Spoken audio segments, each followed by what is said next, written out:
Of Meka Divine Spiritual Guidance, here to do an all signs reading. Thank you all so much for joining me on this live where we're going to be looking at the person on your mind. What is their true and honest feelings and intentions with you? If you're new here, welcome. Thank you so much for joining us. If you like any portion of today's reading, feel free to subscribe or like the video to show your support. Big shout out to our amazing mods that will be helping out and coming on shortly. And also a big shout out to you, to all of the viewers that are watching live. If you are watching live, don't hesitate to interact in the live chat to say hello, interact. This is a very interactive read. I love hearing from you guys, but we ask, keep the chat positive, keep the chat uplifting, motivating, and fun. And if you resonate with any portion of today's reading, feel free to share your story. I see that we have Miss Julie here. Hey, Julie. T. Rose. TJ. Hey. We have Miss Michelle. Hey. Good to see everybody here, and I'm sure others are going to be coming on. Boy, oh boy, it's been a crazy day. I tried to do an improv collective reading about an hour or two ago, but then I got sidetracked because I had to handle some other business. So I said, screw it. I'm going to come on and we're going to do an all signs reading. So yeah, and joining me. Let's get it, y'all. Hey on, friends.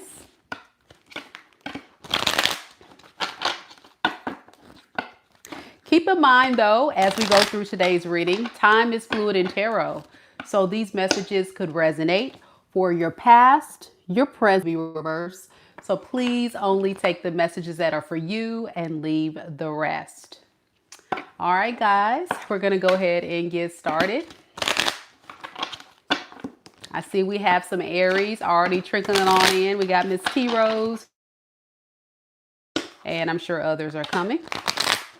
Thank y'all again for the support. Be sure y'all hit the like button if you like any portion of today's reading. All right.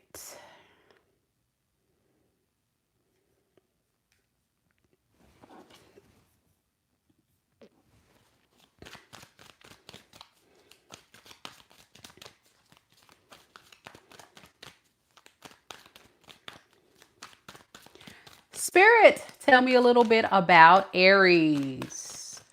Sun, moon, rising, and Venus signs. The person that's on Aries' mind right now in this moment. What is the current situation surrounding Aries and their person? We have. So hopefully it's going to work now. I just restarted.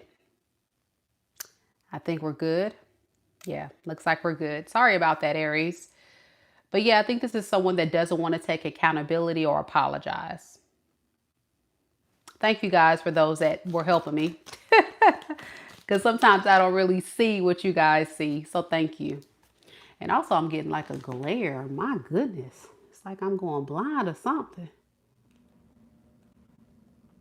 If I turn the screen down, is that going to help? No, it's this ring light. Hold on a second, y'all. Ooh. We going through it tonight, y'all.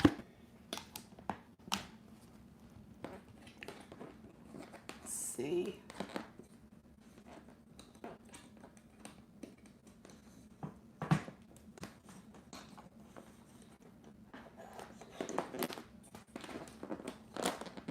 Turn this light down because it's like a big old glare. Turn it down. Okay. Okay, I think that's going to be better. All right. Sorry, y'all, for the interruption, Aries. But that was by, it's still glaring. Why is it glaring like that? I don't like that glare. It's irritating me. Okay. No. Okay, whatever. I can't figure out how to get that to go away. Okay. Sorry, guys. But it's like, you all see it? It's like a glare.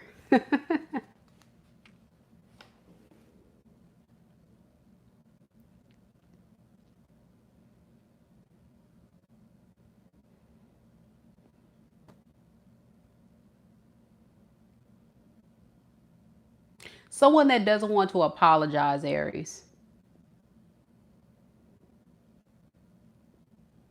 That's what we're dealing with here. That's why this is someone that's, you know, trying to avoid coming towards you and move on, or at least giving the impression that they are.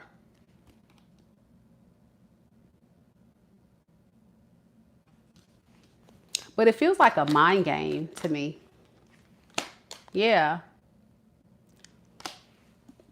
They don't like to feel this way. They feel their energy feels very thrown off and unbalanced.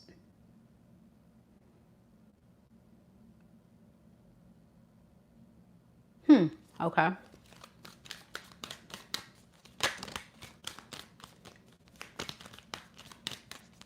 So your energy with the judgment in the reverse to the sun, I think you're starting to see a lot of things about this person that you may have not seen clearly. And I think you're just choosing to not fight for this relationship anymore. And just stay to yourself.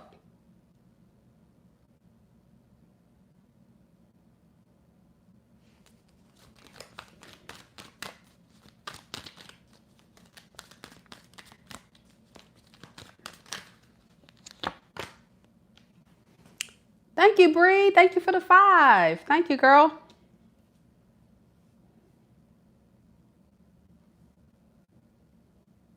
I got so many distractions. I don't know what that's about.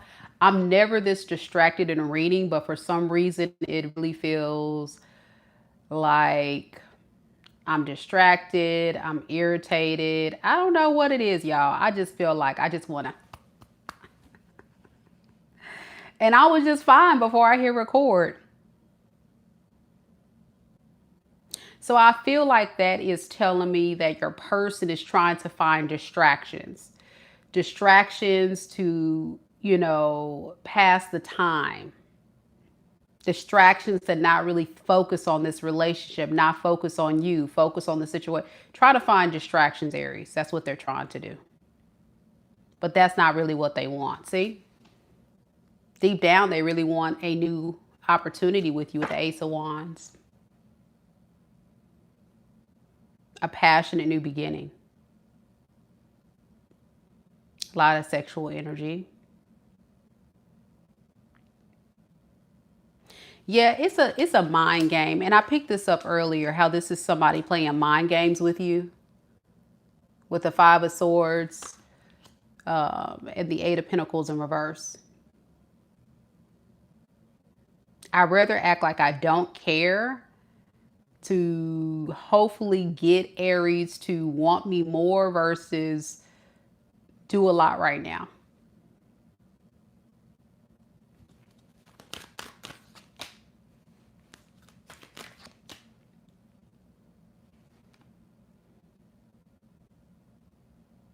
I think what this person wants the most is what you can offer them.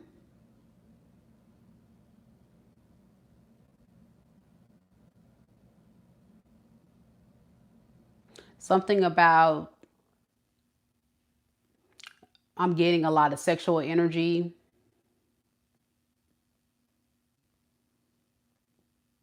I'm getting your worth, your value, just a lot about you. This person is very codependent on you, but they don't want to take any accountability to make this relationship work, so they just avoid you.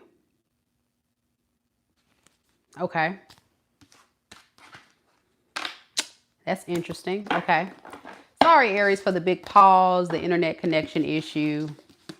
But like I say, it really feels like distraction, distraction, distraction. I don't know what that is. I also want to look at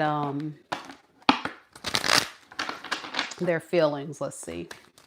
How does this person truly feel about Aries? Wheel of Fortune in the reverse. 6 of Pentacles in the reverse.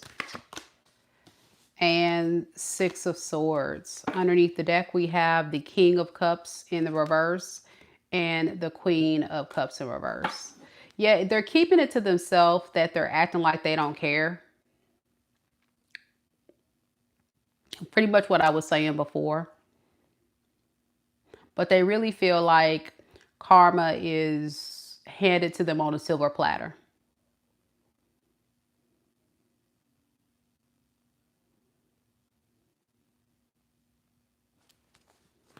This is not what they wanted. You drifting off into the sunset or you finding peace elsewhere. This selfish energy. That's what this person would say. I'm getting this person is also telling people that you're being selfish. I'm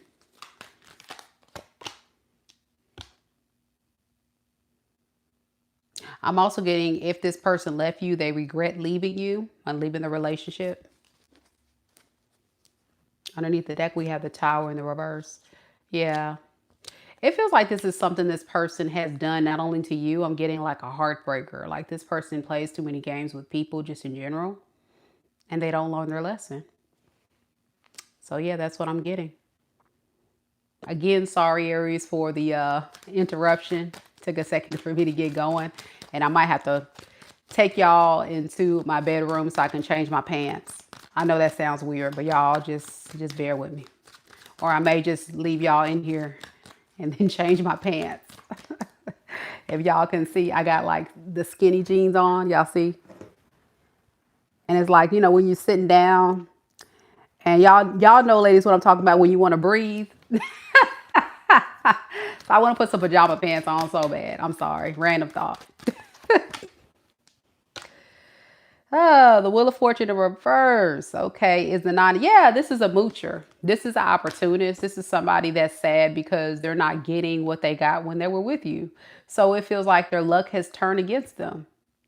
And I'm getting it's not just with you. Again, it's like this is somebody that's codependent on other people. They thrive off of the energy of others. So yeah, it's very sad. It's very sad this person is feeling like they may not get you back. All right, Aries. I know that was a crappy reading. I apologize, Aries. Y'all let me know, Aries, without being mean. If y'all want me to do a second spread, just type yes in the chat. That's all. Just type yes in the chat. JR122 says, yes, an energy vampire. Unfortunately, because that's what that's what makes us grow and makes us strong. Yeah. But you know, recognizing the red flags is significant early on in relationships. And I always tell you guys, pay attention to the red flags. Okay, all the Aries are voting a second spread. Okay. And then I'm changing my pants. I keep it real on this channel, y'all. I wish I could take my bra off too, but I'm trying to not be looking crazy on camera. So this is the sad part about when I decided to be on camera. It's all y'all fault. Here we go, Aries, second spread. If you don't resonate with the first spread, we're going to do a second spread on you, on your person. Do not ask any questions in the chat, please.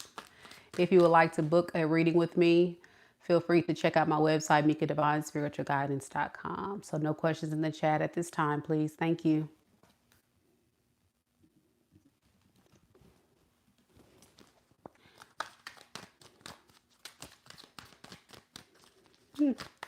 Spirit, tell me a little bit about Aries. Sun, Moon, Rising, and Venus signs.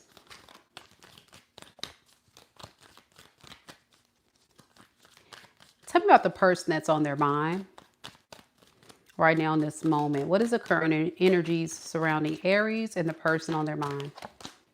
We have the King of Swords in the reverse. The Six of Pentacles.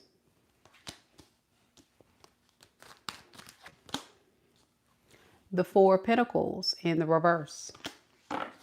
Underneath the deck, we have the Temperance card as well as the Empress. Okay.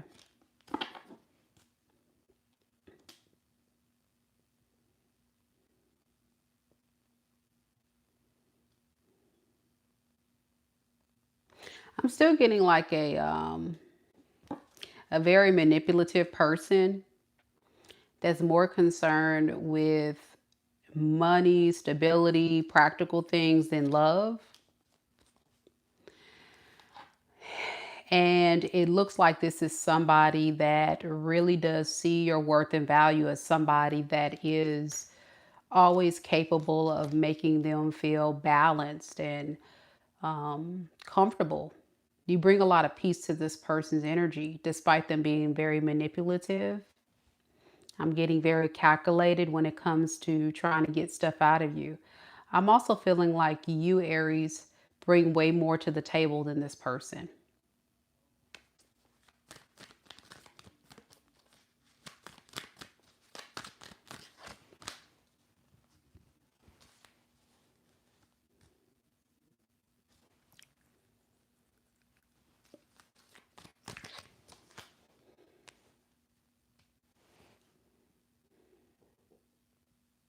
So yeah, this person may want to reach out to you to let you know they want to work on this relationship, Aries, with the Hermit underneath the deck. They've been thinking a lot about what to say and do to get you to drop your guard. I really feel like this is someone that's trying to come up with the right words or things to say.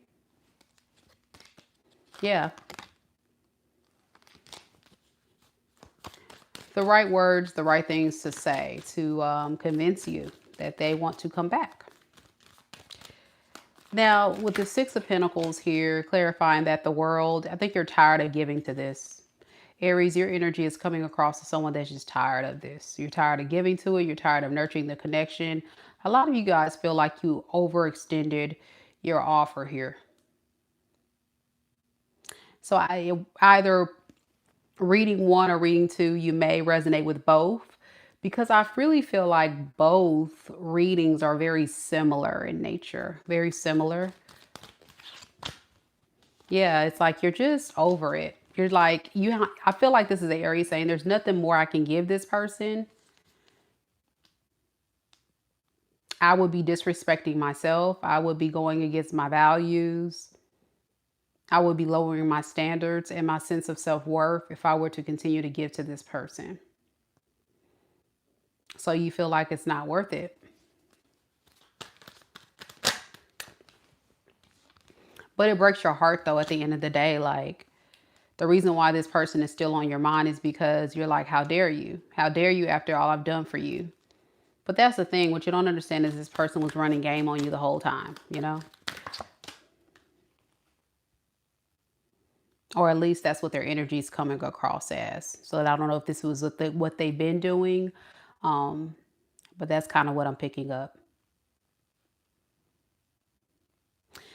You know, I think this is someone that is not really wanting to do much. So very similar to that first spread, not really wanting to come towards you and do much. They kind of expect you. I think because you've always been the first person to reach out. You've always been the first person to try to work on this.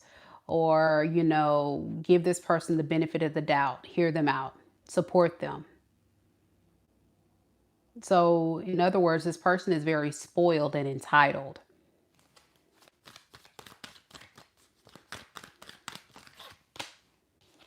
So yeah, it definitely looks like they miss you. They miss what this relationship brings.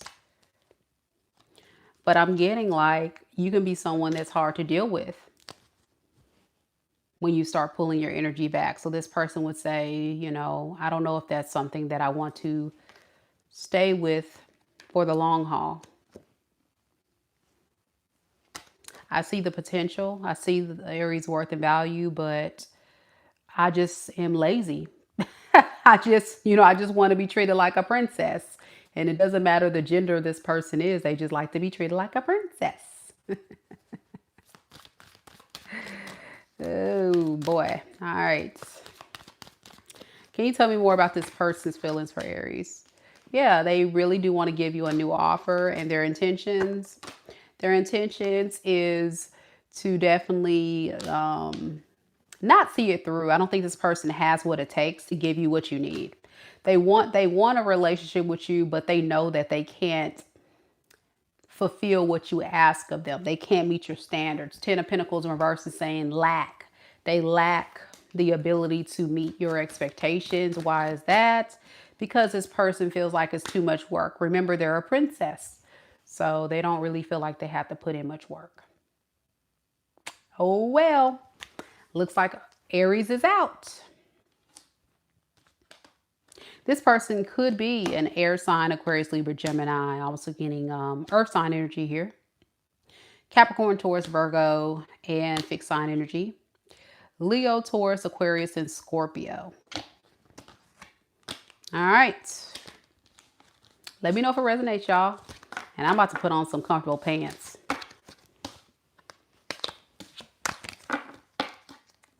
I guess I'll take y'all with me. But y'all not gonna see nothing because I don't want, I really don't want YouTube to flag my channel. So sorry about that glitch. That was a bonus read for Aries because we had a connection issue. So yeah, Aries, let me know if it resonates. We're gonna do Taurus in just a second, y'all. Just give me a second.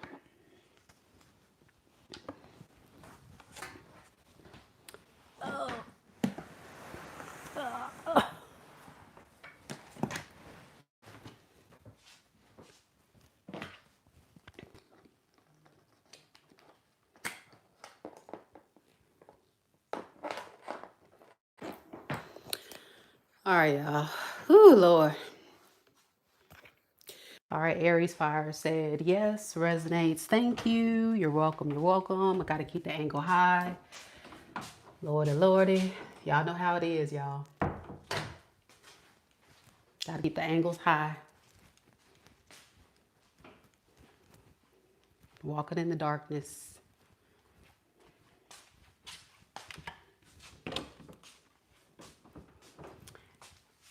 Walking in the darkness. Just to change my pants. Y'all say hi to Duchess. Say hi. Say hi to the people, Duchess. Say hi. Say hey.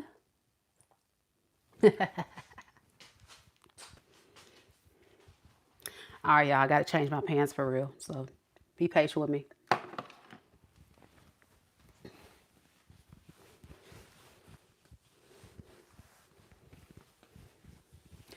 My goodies, not my goodies.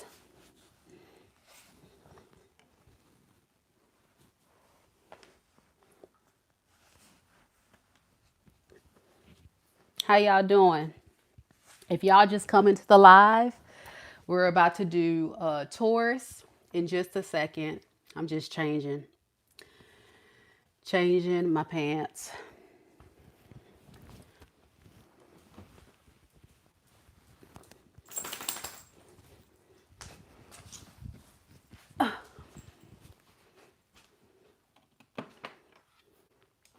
Just changing my pants, y'all.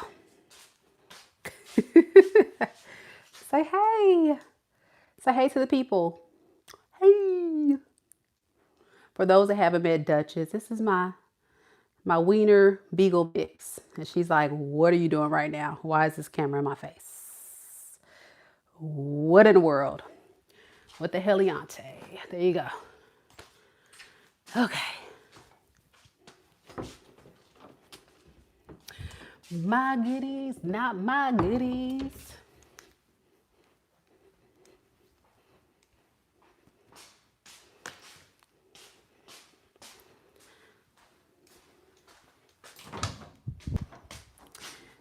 Oh, shoot, y'all. I'm about to kill myself. Jesus.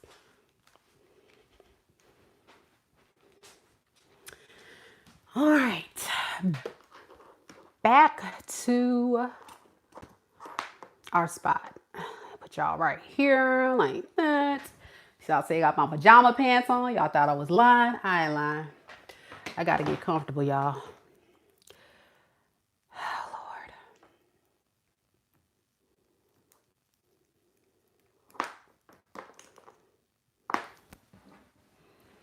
I already got to wear a bra on camera. So what you guys expect me to do?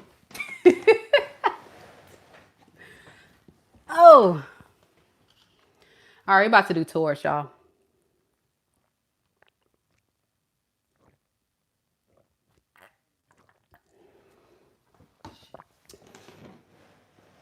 Thank you, thank you. Duchess is the best. She runs this house. My old girl, Dotson Beagle mix. Thank you, T Rose, for about the flower painting. Hey y'all, hey, we about to do Taurus, y'all. I had to change my pants. Michael said in the Aries reading, his person stole money from him. Dang, homie. That's messed up. Yeah, I'm getting a moocher. I'm getting an opportunist, a moocher Aries, someone that's just getting all your money. Y'all see how much weight I lost? Look how big these pants are. Isn't that awesome? Yeah, I'm getting snatched, hunty. Y'all see this? Ooh. Hey. Yes. Yeah, so pajamas, loungewear. I still kind of keep the big clothes because it's comfortable, It's very comfortable.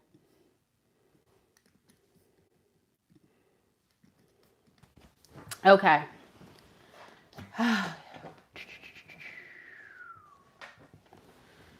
Get my big old thigh. Oh. I like to prop my feet up, y'all, so I get some circulation. Look at me, y'all. Y'all gonna see it all today. Jesus. I know I don't have my heated blanket. Oh, Lord. Not my goodies. My goodies. Not my goodies. Okay.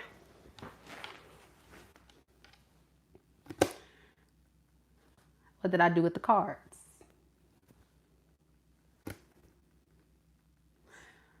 What did I do with the cards? Oh. Right here. Okay.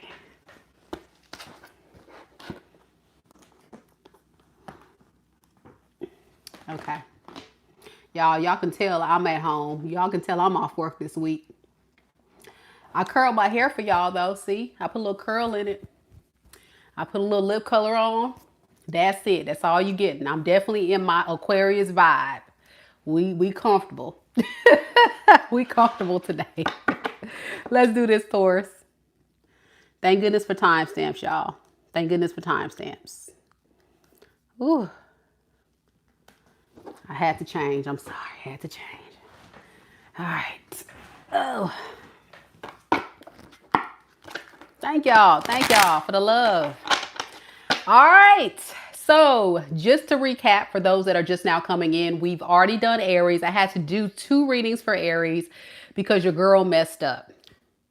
I'm sorry, guys. My internet connection went wonky. And then I kept getting like a lot of distractions with the glare. Like even now the glare is kind of gone. No, it's still there. See? See the glare? Y'all see it? So all of that was bothering me. But I'm comfortable. I got my loaded tea. This ain't no drink. For those y'all trying to figure out, it's a loaded tea, okay? Dunkin' Donuts, refresher. Y'all heard of a refresher? It's like a loaded tea.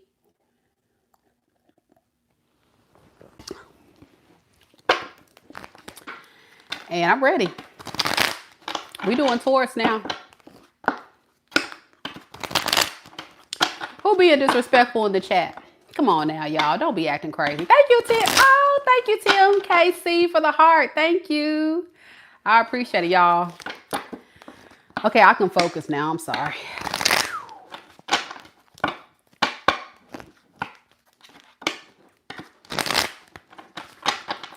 Taurus.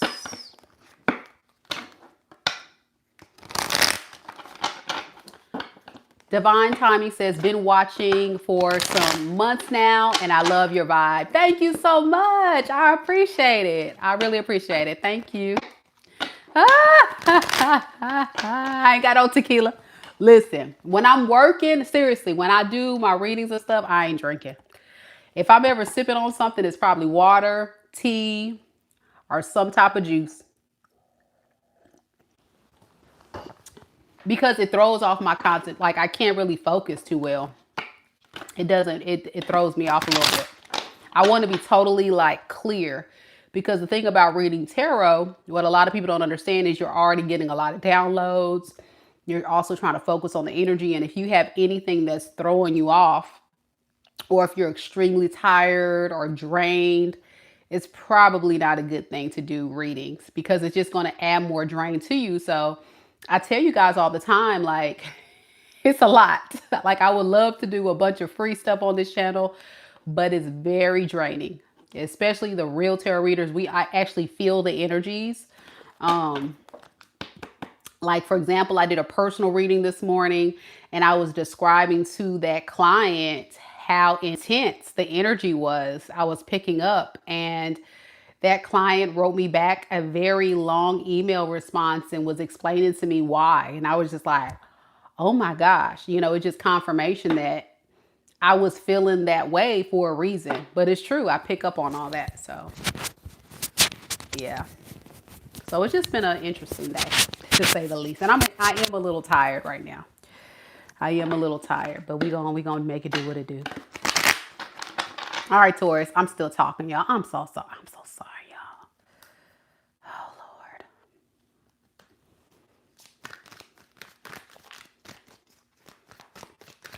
Taurus. Thank you, T Rose. By the way, give it up for T Rose, y'all. Thank you, T Rose, for helping out lately. She's been coming on to these lives and really keeping going. So I really, really, really like it.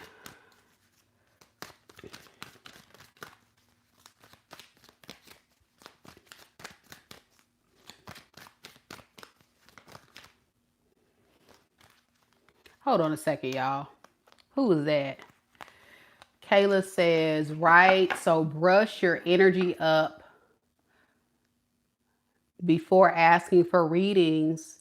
It's inviting someone to a messy house. Girl, what you talking about? What do you mean brush my energy up? What do you mean by that?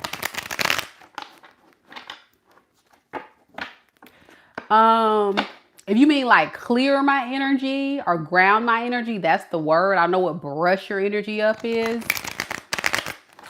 But typically before I do readings, I am pretty clear and focused. Or what I'll do is I'll take a time, like what you guys don't see. Sometimes you guys see it on camera. I always bless the reading, and I protect myself and I protect my viewers.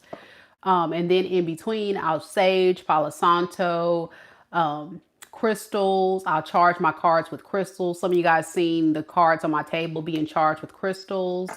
And I just do other things to protect myself, like grounding my energy and things like that. But I don't know what you mean by brush. Not you, like if wanted a reading from you, I would brush my own energy. Oh, okay. Well, see, that's the thing. It wasn't totally the person that ordered the reading. It was a little bit of them, but it was also their person. So it was just a lot. Without giving too much information, it was just a heavy reading, coming from both sides. And it was, when they kind of gave me the response of how it resonated deeply, and how it was like, yeah, I'm so sorry. I've been going through this is like my life. And this person, this is their life. And I'm like, yeah. I felt it. Yikes. So sometimes, and that's the thing, and that's why a lot of tarot readers will tell you, I don't do personal readings. A lot of tarot readers will say, I don't do personal readings, because what people don't realize is we do pick up on, like, if you're really good at picking up energies, sometimes you can pick up that energy. And that's why as a tarot reader, you got to know how to protect yourself. And of course you want to protect people that are, you know, that you're entering their energy and you're exchanging information. You know, you just want to make sure everybody's safe. Because we're talking about spirituality now. So gotta stay prayed up. That's the real thing, though. You really gotta stay prayed up. But for those that don't know, I will be doing a Q&A session. I just posted it this morning. It's going to be a tarot Q&A session, not personal readings, but if you are learning tarot or you're a professional tarot reader and you want to engage in a Q&A session about tarot cards, symbolisms, or what have you, I encourage you guys to sign up for that. If you need some more information, just send me an email and I'll be glad to send you some stuff, but it's also on the community tab. It is free. It's 100% free for my students of my tarot reading course and free for my channel members, but it's $25 for everyone else. $25 for a one-on-one Zoom, well, really it's going to be Google Meets, interactive. And then you get to share with me whatever questions you have ahead of time so I can prepare and have everything be seamless with information. And then, of course, answer any other questions in between. So it's a great way for people to interact with me live and interact with me about tarot. For my tarot fans or people that are actually learning the craft of tarot, if you have a tarot business and you have questions about running a business, whatever you have about tarot, not personal, but that's what that is. So if you ever went to the community tab and you saw tarot Q&A session, that's what it is. And it's a 2-hour interactive Zoom video. It's not Zoom. I keep saying Zoom. Google Voice. Not Google Voice. Google, what is it, y'all? Google Meets. Google Meets session. And I've already had people sign up for it. So take advantage of it, guys. It's going to be on the 25th of October, which is a Saturday. So 2 Saturdays from now, the 25th of October from 5 to 7 p.m. Central Standard Time, live. Really dope opportunity for those interested. And if you're not currently in my tarot reading course and you want to learn how to read tarot and even how to low-key start to read for other people, there you go. Take my course and then you can have that bonus, that free access to that Q&A session. All right.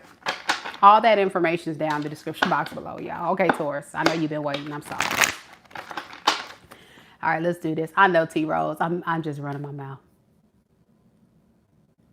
The last day to sign up will be the day of. We'll say the cutoff is the day of, really. Up until, because once you check out, you're going to receive a link to the video call. So it really, you can sign up between now and the 25th. And if you're a Soul Tribe member, I've already sent you guys a separate post of how to go ahead and register. And if you're a student of my course, check your email because I emailed you directly a link to register as well. It's free for my students and for my channel members. But if you're not any of those, it's only $25. Really cheap. Okay, if you want to really learn from a professional, okay, on tarot, symbolism, if you want to start a tarot business, you got questions about that, whatever you got about tarot, all right? Really good. All right, here we go, Taurus, and then I'm going to be quiet. Taurus.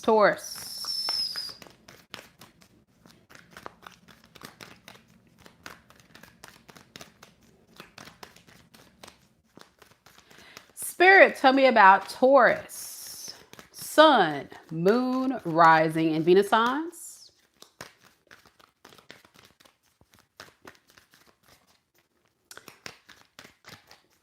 Tell me about the person that's on Taurus mind right now in this moment. What is the situation surrounding Taurus and that person? We have the Four of Pentacles in the reverse. The Six of Cups in the reverse.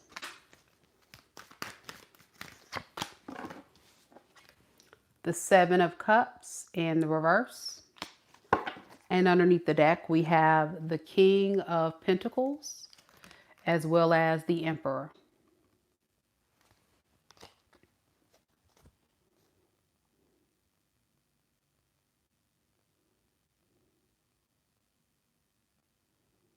Some of you guys are in a same-sex relationship. That's for a selected few, not all of you guys. Others are not. If you are a feminine, you would definitely be exuding a lot of masculine energy according to this person. So that's why the energy is both coming across very masculine. But this is someone that I feel is not satisfied with any other options that they may have tried to pursue. I feel like there's been some type of separation or disconnect between you two. Definitely a lot of history here with the Six of Cups in the reverse. But the history on your end, Taurus, is coming across as someone that's just not satisfied, not happy, not feeling it. And of course, I'm going to clarify why. But it looks like your person, because they're not getting much luck elsewhere, they want to extend an offer to you. They look at you as an emperor, no matter the gender. Someone who's responsible, someone who is loyal, someone who has their crap together, a good provider, someone who demands respect. They really admire you, Taurus, even if they don't really talk a lot about this, and they want a relationship with you. Yeah. Two of Cups and Justice.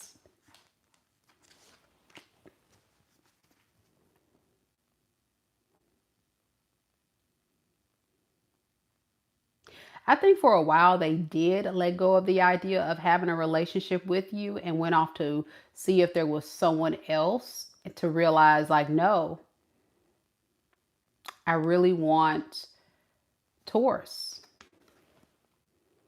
But this is definitely something that I feel like you've dealt with before. This is why Six of Cups is in the reverse. This person messes up, they leave, they come back, or this person messes up and then they come back and repeat the cycle again.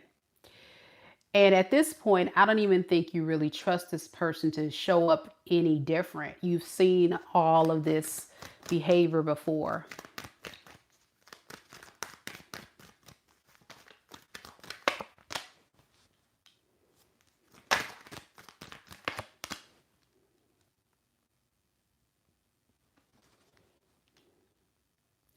One part of you, Taurus, does miss this person, but the other part of you thinks about the pain that they have caused you. And that's why you feel like this is not somebody that you can really settle down with, because they don't really bring any type of growth or progress to the relationship. It remains very stagnant, very stale, and very painful for you. So you're definitely not as emotionally invested as you once were. And I think it also is you feeling less confident.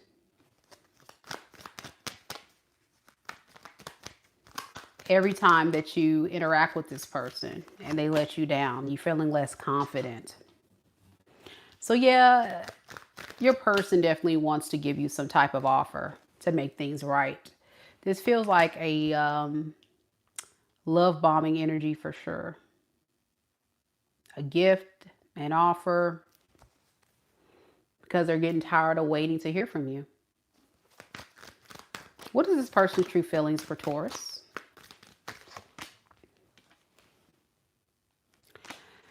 We got the Nine of Pentacles and the Two of Swords. They don't know.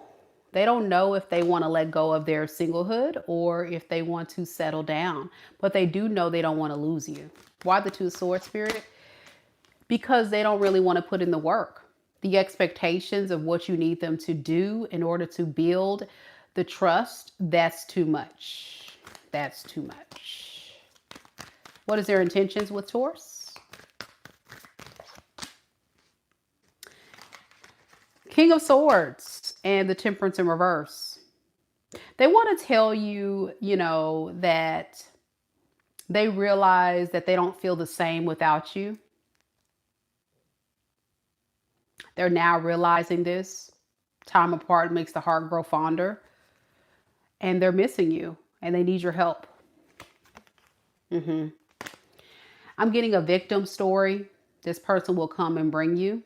And I think it gets you every single time. So they're hoping that their victim story would have you drop your guard.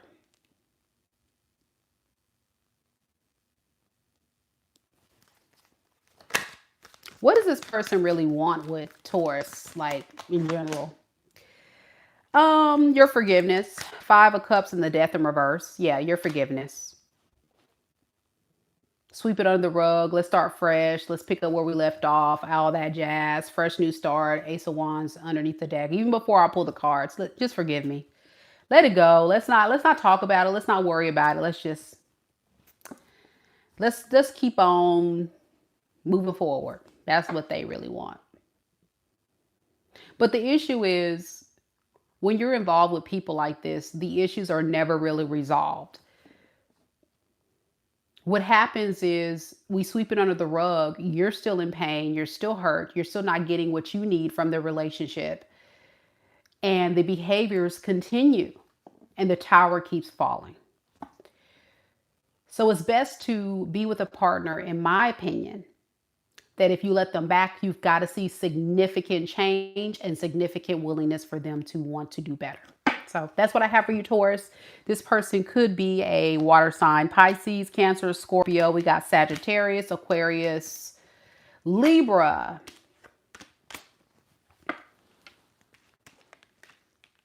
Scorpio. That's the main energies.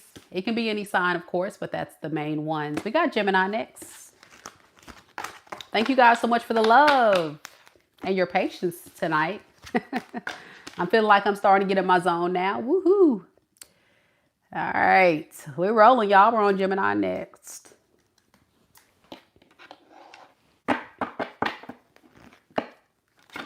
Mariah feels like this person is just trying to come up off of her expense. I agree. So be careful with this, Taurus. Don't let somebody try to rob you blind, play you for a fool. Yeah. They feel like you a fool in love. So they're going to play the victim card, cue the violins. Help me, please. Please, please help a brother out. Help a sister out. I'm doing bad. I can't go on without you. I miss you, girl. I need you. I want you. Nobody got time for that. The facts. That's what you got to focus on, the facts. Gemini. We got William here. Hey, William, how you doing? Triple Gemini and Cancer Sun. Nelly is ready for Gemini read. Hey, let's do it, Gemini. Spirit, tell me a little bit about Gemini. Sun, Moon, Rising, and Venus signs.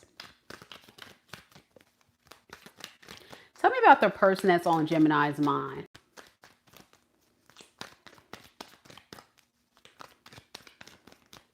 What is the current energy surrounding Gemini and their person? 6 of Wands in the reverse. 4 of Cups.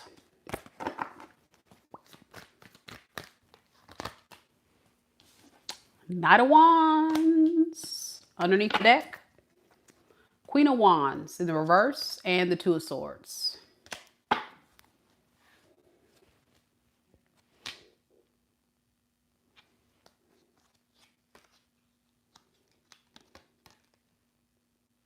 This is like a lot of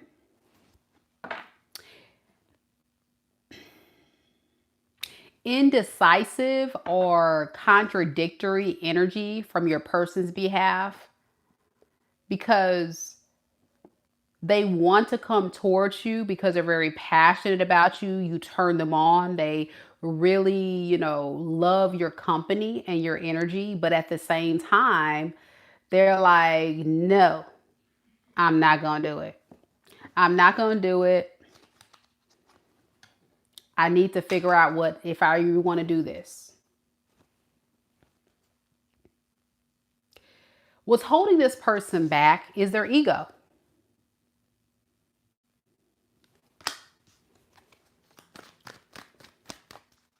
They can't swallow their pride and ego just to say how they feel. All right.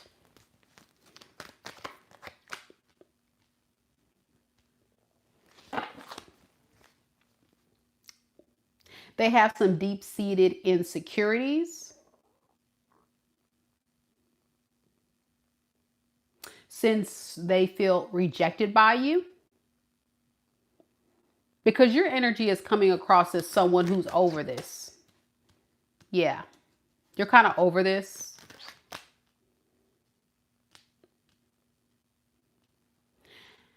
You've been attached to this energy way too long. And you feel like you've made a bad judgment call. You shouldn't have got wound up in this. That's what you would say.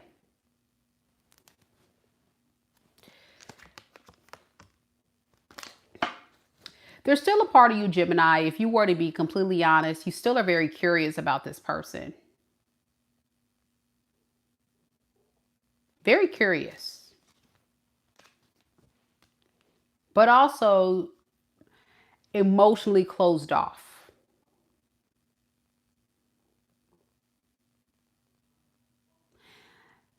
It's this person's behavior. It's how they treated you. It's what they've said and done. And I'm getting repeatedly that has been a total turn off for you. It's their ego. If we could just sum it up, if this person would just get out of their ego, then everything would be fine. But oh boy, when things are good, they're really good. Oh yeah. Knight of Wands, a lot of fun. You know what I'm saying? A lot of fun. But the bad energy about Knight of Wands is this is somebody that is very impulsive. And sometimes they can kind of move and do reckless things when they're triggered. So this goes back to that fickle energy. Some days this person's like, yeah, I want to go for it. Then the other days are like, back it on up. Nah, I need to think about this. So how does this person truly feel about Gemini then?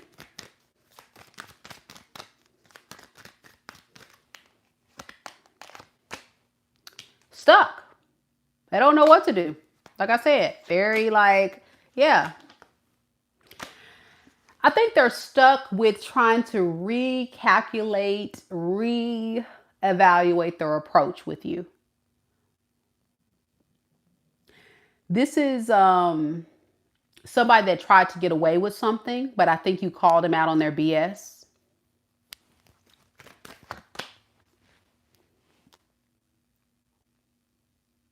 They want to try to get away with not taking any accountability or even acknowledge what they did wrong and want to just sweep it under the rug and move forward.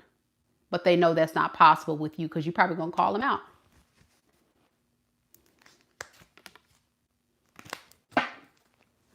For some of you guys, this person knows they have to put an end to their in and out, fickle, undecided lifestyle. This can also be someone who dates around. I'm also getting my DL card down low, meaning they, may have some things that they be up to. That's for that's not everybody's story. Just the people that it resonates with, go with it. I'm just be honest with you. This person got a lot of stuff they got going on. And they know they have to change if they want to be with you. And that's the problem. They don't really want to have to do that. Yeah, they just kind of want to have a new start. Let's start fresh. The Fool is a new cycle. Out with the old, in with the new.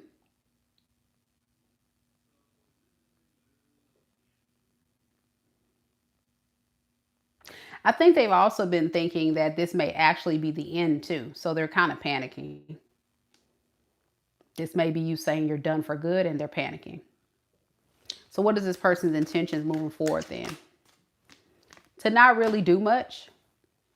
Why is that? Because that means this person would have to drop all those things we talked about. If this is a person that has a relationship or other options or fickle, like they got to decide. They got to drop, anything that's throwing this relationship off.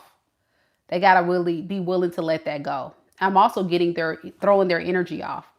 This is someone very unstable, unbalanced, and unfocused. And because of that, they can't bring anything stable to anyone, to be honest. And I think you know that. That's why you kind of got tired of their games, because it really feels like a lot of gameplay. I don't really feel like you're worried about this person. I feel like a lot of you, Gemini, are just kind of minding your own business and healing with the devil in reverse. You had a very strong connection with this person. I think you guys low key got really wrapped up in a karmic cycle, a trauma bond that you're trying to break because you know it's not good for you, but you kept going back for more. So you're really focusing on that, and that's a good thing. All right. This person could be a fire sign, Aries, Leo, Sagittarius. Or they could be a Capricorn, a Libra, an Aquarius, Scorpio, Taurus, Leo, Pisces. Sorry, y'all.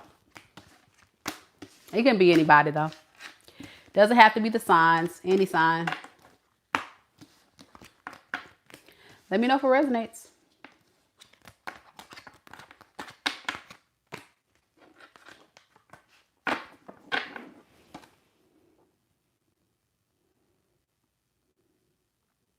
William says definitely no change or consistency. Cassandra says he would have to change within himself, for himself. I agree. I definitely agree. Yep. Someone made a statement that forgiveness does not mean reconciliation. That's correct. So you have to understand, if someone forgives you, you're basically saying we're going to wipe the slate clean, and I'm going to give you a fresh start.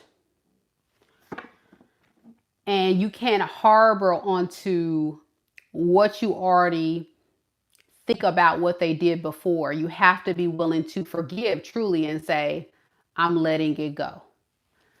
Now, if you're choosing to move on with your life, forgiveness for you would look like taking that experience and looking at it from a more spiritual standpoint and say it's a lesson. So I'm forgiving myself because I didn't know. And thank the Lord that it's been revealed to me what I don't want to do in the future. This is the things that I've learned through that experience so I can come out stronger, wiser, better next cycle. What happens spiritually is we hold on to people that don't do all that, don't do the work. They hold on to all of that pain, all of that trauma, and they project all of that negativity out into the universe and sometimes to other people. And this is how toxic people are created. The narcissists, the people that really project all that hate onto others because internally they are miserable. They have not forgiven themselves or forgiven people around them. So that's why the power of forgiveness is so important. It really is. I didn't say forget now. I didn't say forget. See that part right there? I didn't say forget. I said forgive. Because forgiveness a lot of times is not for that person. It's for your internal peace. If someone lied, cheat, abuse, harm you mentally, spiritually, physically, somewhere in that, you got to say, okay, I'm mad and your feelings are valid, but what can you take from that experience to say, you know what? I get it. I was in a very low space and I allowed this person into my sacred space and to do these things. And so now that I'm aware that I got to work on my self-esteem, I got to work on my confidence. I have to work on vibing at a higher frequency so I don't find myself in a trap of going towards someone that I know is not serving me because it's convenient, right? Or I get so emotionally invested early on when I don't even know this person. When you're dating, you got to move slow.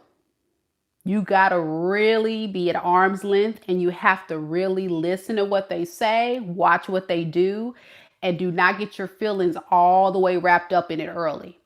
And a lot of people that are very emotionally vulnerable, insecure, less confident, those people get wound up in those cycles with people that run game and play you like a fool.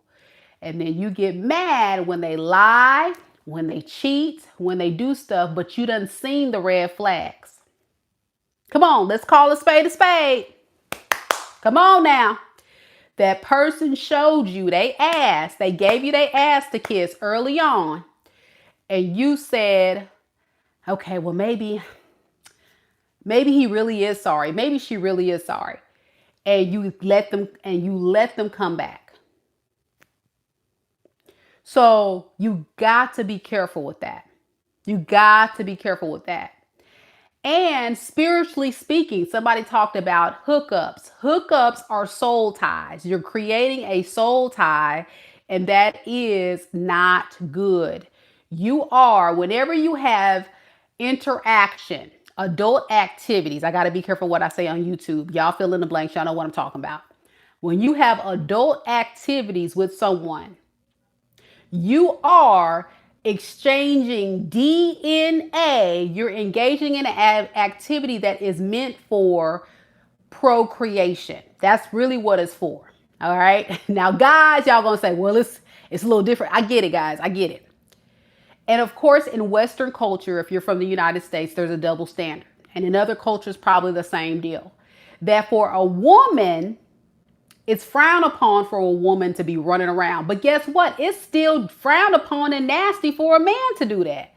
Because what you're doing is you're opening yourself up. You're making yourself susceptible to STDs, spiritual transmitted diseases. Y'all see what I'm saying? Spiritual, soul tie. And I don't care how many of y'all gonna say, well, no, it's just for fun. No, you're exchanging DNA. You are exchanging bodily fluid. It's all spiritual. And for a lot of y'all, I'm going to be honest with you guys. That fun time sometimes turn into a lifelong of a disease you can't cure or a baby you can't get rid of. So why would you suscept yourself up to spiritual transmitted diseases, susceptibility to getting pregnant by a man or a woman you don't really want to be with for real, that's not your husband or your wife.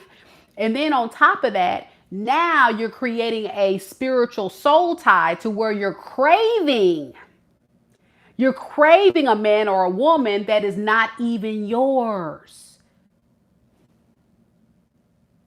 You see what I'm saying? So we got to do better, collective. And that's why, okay, I'm about to go to the word. Your body is a temple. Hello, somebody. Your body is very sacred. I don't care if you're a guy. I don't care if you're a girl. We have created a culture where it's so common to engage in casual adult activities and think there's nothing deep about it. It's very deep. It's very dangerous, and it's not giving you a good look. You look like a thot. You look like a night walker. Nobody will take you serious. People are going to laugh about you behind your back. I don't care if you're a guy. I don't care if you're a girl. You look some kind of way. You look nasty. You look like you're a street walker. Especially my ladies, come on. But If you find a wife, fellas, you found a good thing, right? That's who you need to give it to. And I'm also talking about self-stimulation too.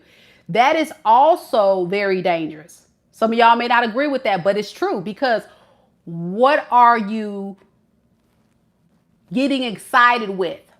You're going into a thought, you're going into another realm, and you're getting excited over something that's not real. And when you get excited over something that's real, when you get laid up with something that is real, you won't even be able to get it up. And that's why a lot of people, I'm gonna be honest, a lot of people will turn to those things. I gotta be careful what I say. I'm on YouTube. Y'all fill in the blanks. They turn to those little gadgets to stimulate, or guys turn to Angela to stimulate. And then when it comes to the real thing, you're not in it no more. Now you done played with what you were created for, procreation. But of course, if it's your husband or wife, I mean, y'all can have fun. It's all, that's what it's, hey. But when you open that up, when you open yourself up to someone who is not your husband or wife, now you're creating some issues. And it's so easy, ladies, for a guy to throw one up in you and dip and leave you about 2, 3, 4, 5 kids, and they off to the next. Ladies, we got to do better. We got to shut it down. I was having a conversation with a friend the other night, and ladies, you don't understand that got power. That P got power. P equals power. That P got power because every man want it. They're not talking to you because you're pretty. They talking to you to see if they can hit it. And if they raggedy, if they broke, busted, and disgusted individual, or a liar, a cheater, or user, and you give it up, guess what? They did. Boop. So you see the power in making a man wait. What you're actually doing is you're exuding this divine feminine energy. I'm a woman of class. I'm a woman of standards. And I'm also going to test you, bro. What you don't know is I'm testing you to see, are you willing to wait? Because a man that's serious about you, that's a real man, he will respect you and he will wait. But a narcissist, a toxic individual, a person that's a player or somebody that's playing games, they will not wait and they'll leave, but they done did you a favor because they was there to just hit it anyway. Y'all, you get where I'm at? So we gotta get into it. Y'all gotta think a little bit deeper.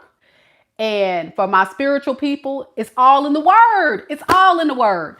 And y'all stepping away from it because what y'all trying to do is y'all trying to create your own narrative and own lifestyle. And this is why the karmics are coming. The karmics are coming. All right. So you gotta be careful. You gotta be careful with how you're moving, what you're interacting with, who you're interacting with. You got to make sure that you're putting yourself in a predicament to really vet these folks, guys or girls. It don't matter what you're into, what have you. I'm not here to judge. Of course, we made guys and girls, but I know everybody got their thing, whatever. I'm just saying, you got to really vet people, and you have to decide what really is honestly and truly for you. And also, when you don't throw in the adult activity, guess what? You have a clear mind to really see a person for who they are. Because you're not thinking about this, you're thinking about, I'm trying to see who you really are about. And you're focused. This is getting away of your focus. Because this is lust. That's not love. Love is, I enjoy your company. I enjoy how you carry yourself. I enjoy our conversations. I enjoy our quality time together. Not doing this, but just getting to know each other. And my love deepens. A man loves deepen for you ladies when they really, truly earn you. But if you give it up for free, they don't care about you. You're like, oh, you easy. You easy. You easy. Next, you know what I'm saying? It's like eating a sandwich. Like, oh, okay, I hate it. Great. On to the next, for real. Y'all, okay. I'm trying to put y'all on game. Okay, ladies, y'all still gonna do what you want to do though, but that's okay. I'm just letting you know that's what you're sending to a guy. And guys, men and women think very differently. And I think if when I start doing these videos on divine masculine energy, divine masculine and divine feminine energy, a lot of you guys will see what I'm talking about. It goes beyond just be it a woman or a man. It's also having demanding respect and being true in your power, because both divine masculine, a real man, and a man that's really about being a man, and a woman that's in her divine feminine energy that's really about being a real woman, they don't move like a lot of these people you see on social media and on all these shows and stuff. Like, they really about their business, and they have a level of respect that's top tier. You know what I'm saying? They're not accepting anything but the best. And that's the mentality we got to get to and not settle. An emperor and an empress will not settle. They will not. They demand respect, okay? And that's how you got to move. And a man that's really a man will respect you, ladies. A guy that's really a guy will find a woman that will respect you as a man. And she will naturally submit because you're being a real man. Okay. All right, y'all. I'm taking y'all to church. Okay. We got to break them generational curses. And it's not just generational too. It's what we see on TV and we think that's cute, and that's not cute. Them girls with their boobs out, BBLs, like doing all that extra stuff. That's not attractive to a man. That's making you look like easy, and a man don't like that. They look at you like a sandwich. Oh, let me get a taste of that. Next. They don't take you seriously. They're not going to invest in you. They're not going to take you home to mama. For why? Why would they take you home to their mama and call you their wife? That would be foolish. That would be foolish. They're not doing that. So you got to carry yourself like a queen, like royalty, and very soft and very mature. T Rose and clicked off, I bet, by now. All right, here we go, Cancer.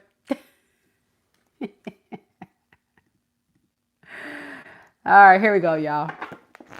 Sometimes I get off topic. I see a message somebody sends, and then I'll be going off the deep end. Thank you, T Rose. I'm sorry, T Rose. Patricia says, gang, Cancer gang, your hair looks pretty, Meka. All you just said is true. It is true. I'm trying to put y'all on game. I really need to have a whole channel where it's like teaching y'all the game about divine masculine and divine feminine. Like I'm really going to do a whole series on divine masculine and divine feminine. For real. A lot of people don't even know what that really is. They think they know, but they don't know. They're operating out of page energy or broken and wounded internal battles. So it's a lot. It's a lot to learn. But that's why you guys are here, spiritual growth, right? And improving yourself and getting yourself to a sacred space.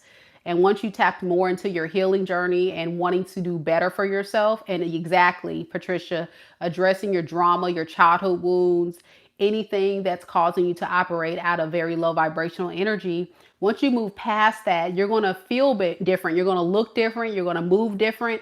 And you're not going to let certain people be around you because you're too high vibing. Like, I can't be around that. Like, no. I don't relate. I don't relate to the foolishness. Okay, let's do this, Cancer. I'm sorry, y'all. I feel like I helped somebody out there tonight. I hope I did. Here we go. Spirit, tell me a little bit about Cancer.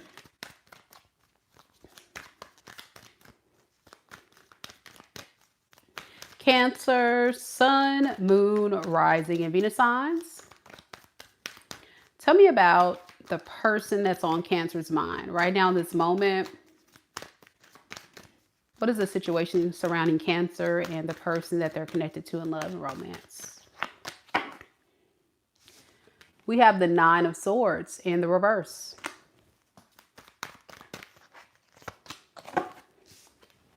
The Lovers. The Queen of Swords. Underneath the deck, we have the World card and the Ace of Swords.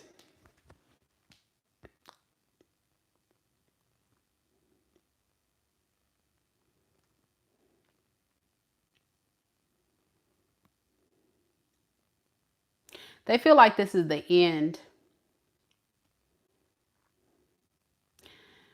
This is the end of you guys getting back together, you guys talking, you guys having a new start, of you nurturing the relationship, trying to work things out with them. Yeah, with the Nine of Swords in reverse, this person is very stressed, very depressed.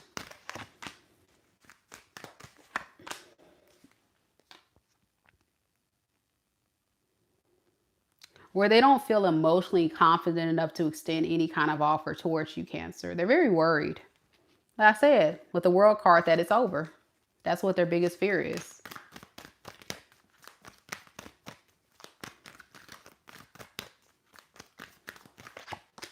With the Lovers and the Eight of Swords in the reverse and the Hierophant in the reverse, I really feel like, Cancer, you're kind of like feeling a bit conflicted. You feel like this is somebody that you love very deeply, and you do think about going back to them, but then you remind yourself all the reasons why you and this person are not a good match. So that's why you're kind of like holding yourself back, because it's like you're using more logic this time around instead of your emotions. But you definitely do thinking about going back.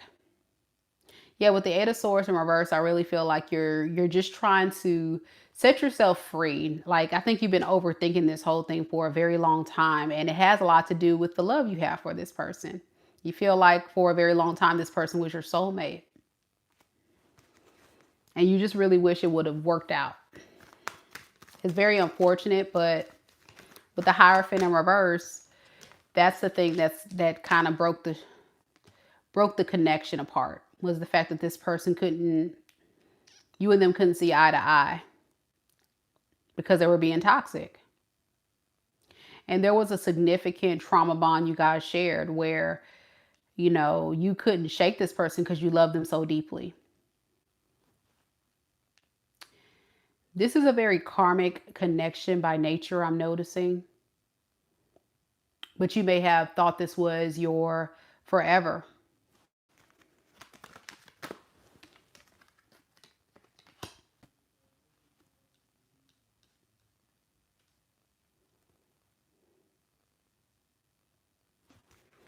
So yeah, this is somebody that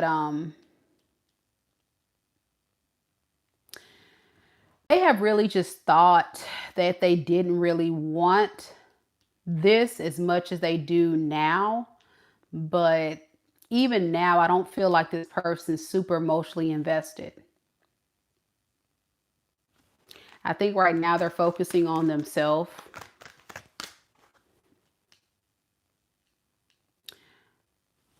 But there's something about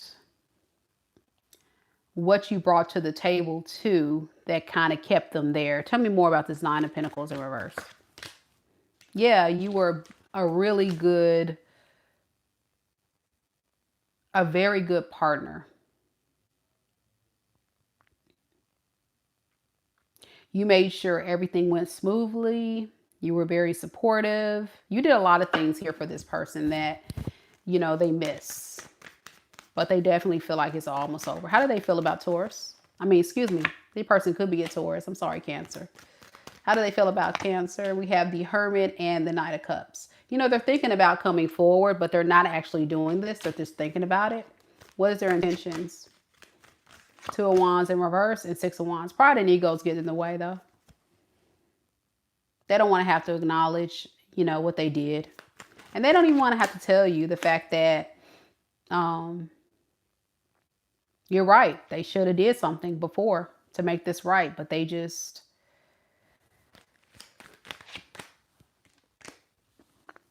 continue to make the wrong choices because of pride and ego. They don't want to accept accountability. They don't want to say that you're right. I should have did this. I should have did that. And that's the issue. That's a toxic trait about this person. They keep doing the same stuff. Like you've been around and around with this person before. And it just gets worse. It gets worse every single time. Yeah. So deep contemplation about returning, but I don't see a lot of effort here. Your person could be an air sign, Aquarius, Libra, Gemini. I also got Taurus, Virgo, Capricorn. So air and earth is predominant here. Yep. Doesn't have to be. That's just the energy. Leos are next. Just want to remind everybody, no questions tonight, please. Patricia says, thank you, Meka. Always on point. Awesome. Hey, Coco. Coco said, bye, Felicia. Yeah, no questions in the chat, guys. But if you are interested in booking a reading with me, I'm open to accepting orders. Obviously, on my website, MekaDivineSpiritualGuidance.com, it's always available. But no questions tonight, guys. I don't have it in me. Not tonight. Not tonight. All right. But yeah, definitely book a personal, guys. Great opportunity for me to dive deep on your situation. My reading started at $30 and go up from there.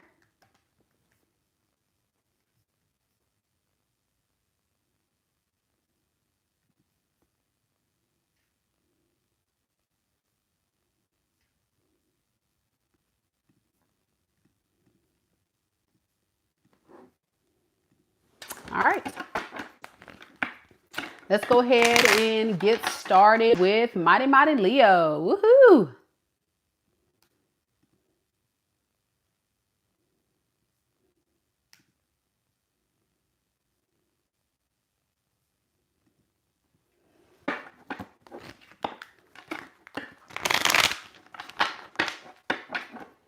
Leo's in the room. I see we got is that Kennedy? You have any other Leos here? I think that's it. All right. Unique Killer is a Leo.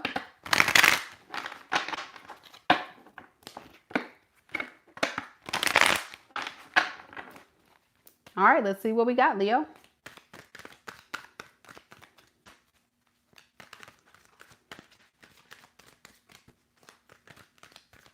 Hey. Spirit, tell me a little bit about Leo, Sun, Moon, Rising, and Venus signs. Tell me a little bit about the person that's currently on Leo's mind right now in this moment.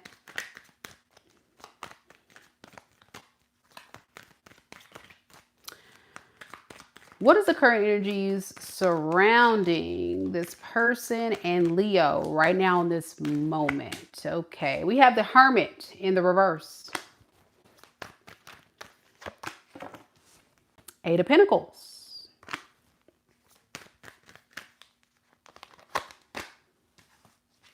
Five of Pentacles. Underneath the deck, we have the Two of Swords in the reverse and the Four of Pentacles.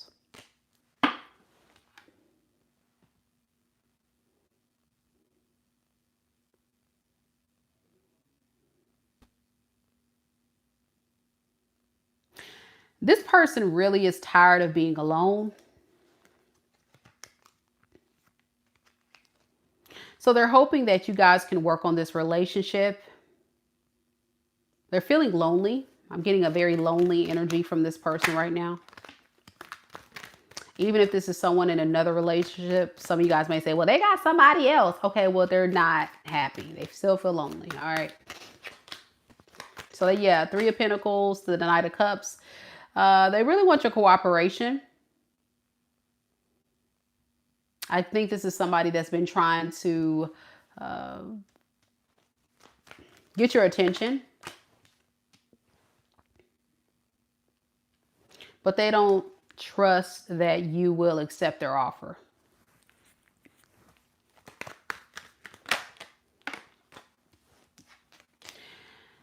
Your energy, Leo, is very angry. So you're working on your temper right now when it comes to this relationship and just really trying to get to a better space. I'm getting you're working diligently on your healing more than anything, because this person, whatever this person did, it looks like it really upset you very badly. And it was a very toxic relationship. I'm getting like a lot of disagreements. You guys couldn't get on the same page. It just wasn't working for you. Yeah, with the devil in reverse, I'm getting a another trauma bond. I feel like a broken record as a collective. I feel like a lot of you guys are definitely healing from these karmics here. You know? Some of you guys were in a third party situation. That's for some, not all. Or this person made you feel like an option.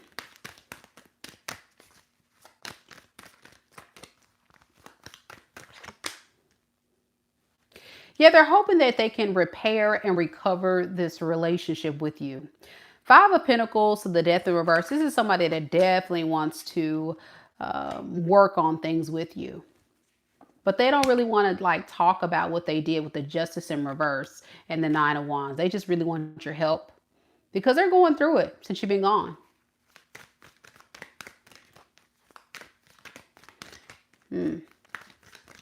So what is this person's true feelings for my Leos watching right now? Four of Swords in the reverse and the Three of Wands reverse.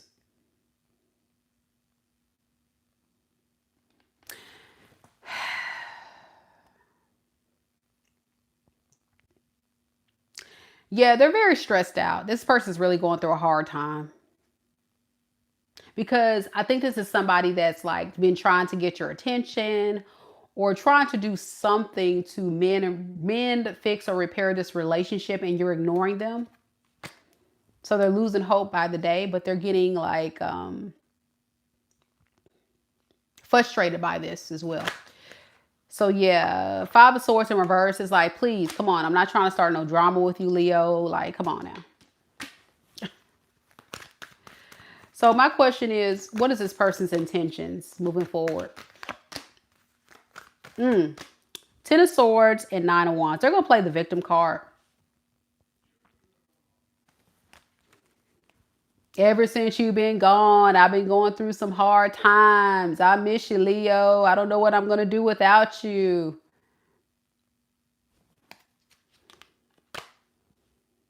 But why do I feel like this is somebody that is coming in for their own personal benefit? So there's something that you provide, an experience that makes them feel loved. So I guess this is a very wounded or hurt individual, and they seek a lot of love externally to fill those voids. So yeah, they need your love. They need you to help them feel better. Yep. Justice in reverse. All right.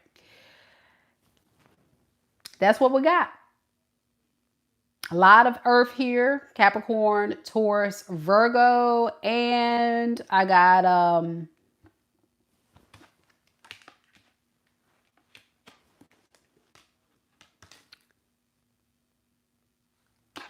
Aries, Leo, Sag. We'll just say mostly earth and fire coming through. That's the predominant energy here. And Scorpio. Okay. Let me know if it resonates, Leo. You know, I'm noticing in the reading tonight, we're getting a lot of people trying to pull that victim card. Be careful, guys. The holidays are right around the corner. And y'all know what the toxic people do around the holidays. Ah, missed you. I need you. You know, and all that, because they get lonely. So be careful. Be mindful of this. They may try to spin the block. around that time. I don't know why that's coming through. Somebody needs to hear that. Don't let them come in and try to say, you know, I missed you, I love you, and all that. Yeah, Hoover in the holidays. Correct. That's it. That's it. That's what I'm getting. It's cold outside. You know what I'll tell them? It's a cold world out there. Time to bundle up, bitches. Leave them out in the cold. Shoot. All right, Virgos.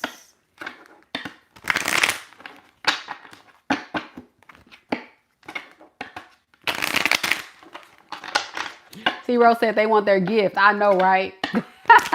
Some of y'all good for it too. So that's why they say that too. Like, hey, shoot, I know.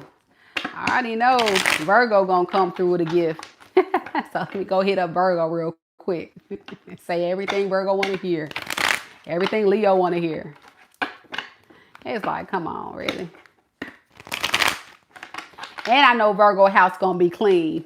I ain't got to worry about... I ain't got to worry about nobody not washing their hands when they were trying to cook the turkey.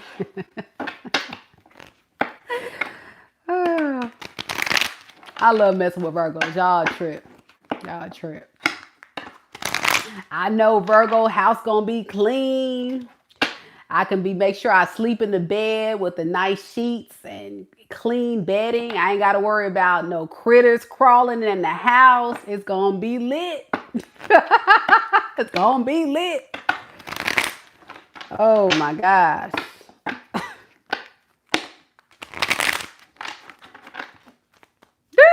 Nat said, yep, started today. All right, Virgo, let's do it.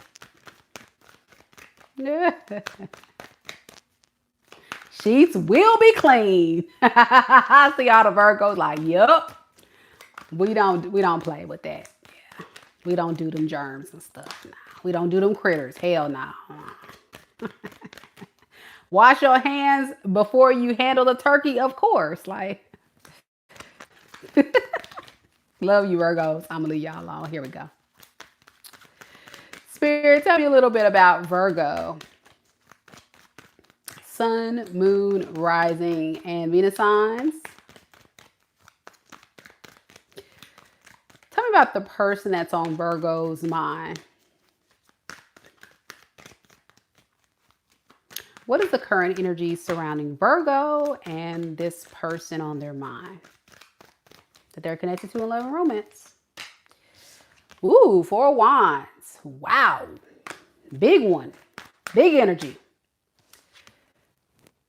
7 of Pentacles. Okay now. Okay now. 4 of Cups. Underneath the deck, we have the King of Cups, as well as the Justice in the reverse. All right. It's not fair that I love Virgo, but I feel rejected. It's not fair to love Virgo and be rejected.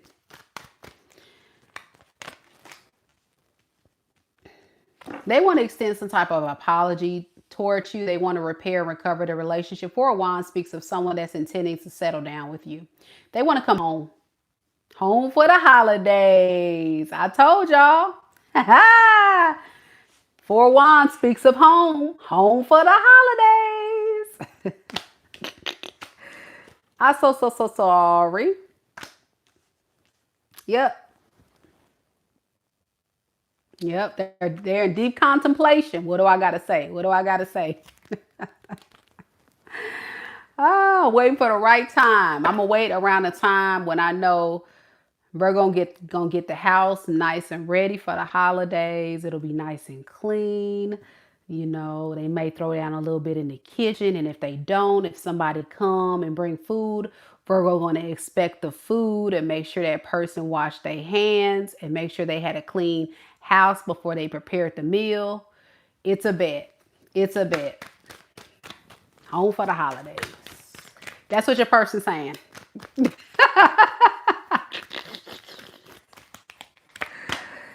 Yeah, 6 of Wands in reverse. You know, this is somebody that feels like you're too quiet. So yeah, you're too quiet right now. and it's making them sad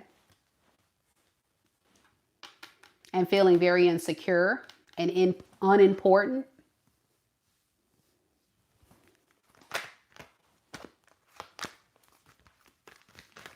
Now, your energy, Virgo, is someone who I feel like is really invested in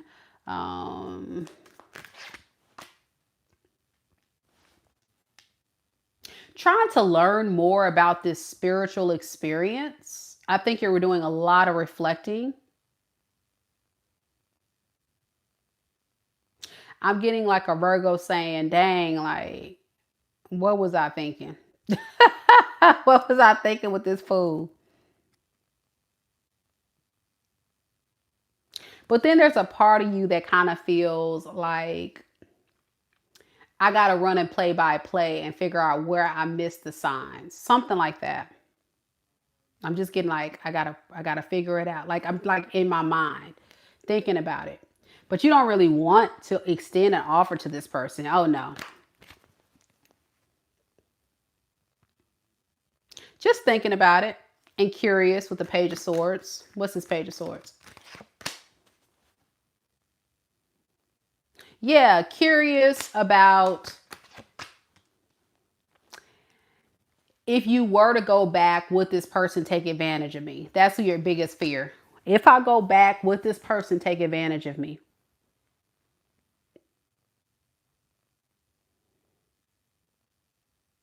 So to avoid that, I've got to protect myself. But I wonder. I just wonder.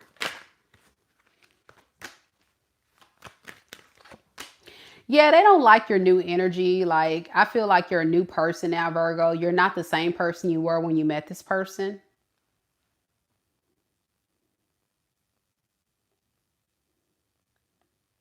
And they're over this new you.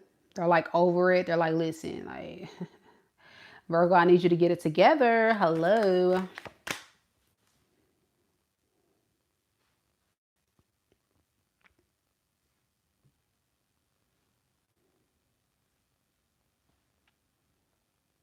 Eventually, I think this person may actually reach out at some point. And I think they're going to keep trying to reach out, and then you're going to keep rejecting them with the Tower in the reverse.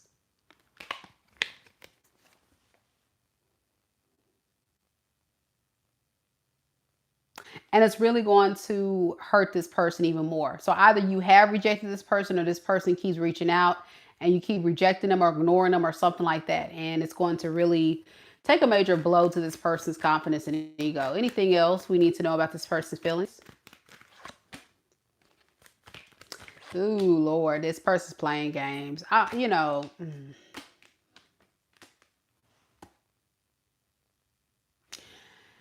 they haven't changed. I'm gonna just say that. This is somebody that's in and out, just here to suck up your energy, suck up your resources. Y'all know who this is. Their intentions, High Priestess, Four of Pentacles in reverse. So yeah, even if they know the right thing to do, this is someone that's going to move out of their own agenda.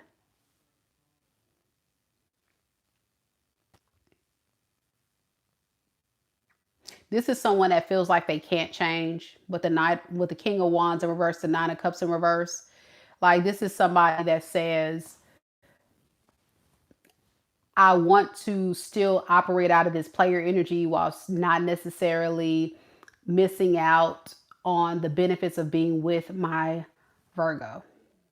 Not a good deal. Not a good move. Not a vibe.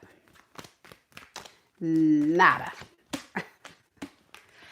And that's their way of rationalizing, making peace with you is, hey, at least I came back. Okay, whatever. This person is possibly a Pisces, Cancer, Scorpio, or Earth sign, Capricorn, Taurus, Virgo. I'm also getting Aries. Y'all let me know if it resonates.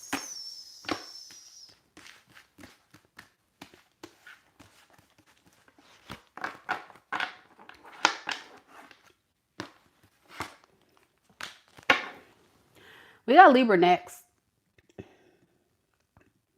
Debbie says, no thanks. Don't want him. And he was a Pisces. All right.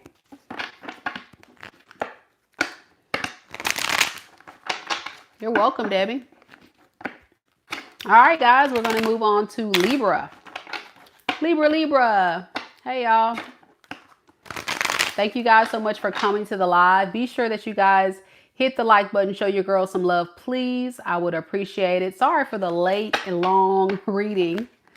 I got a little distracted earlier, threw some things off, but we're going to keep it rolling.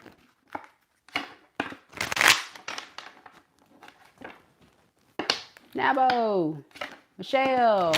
Michelle been hanging with us. Thank you for your patience, Michelle.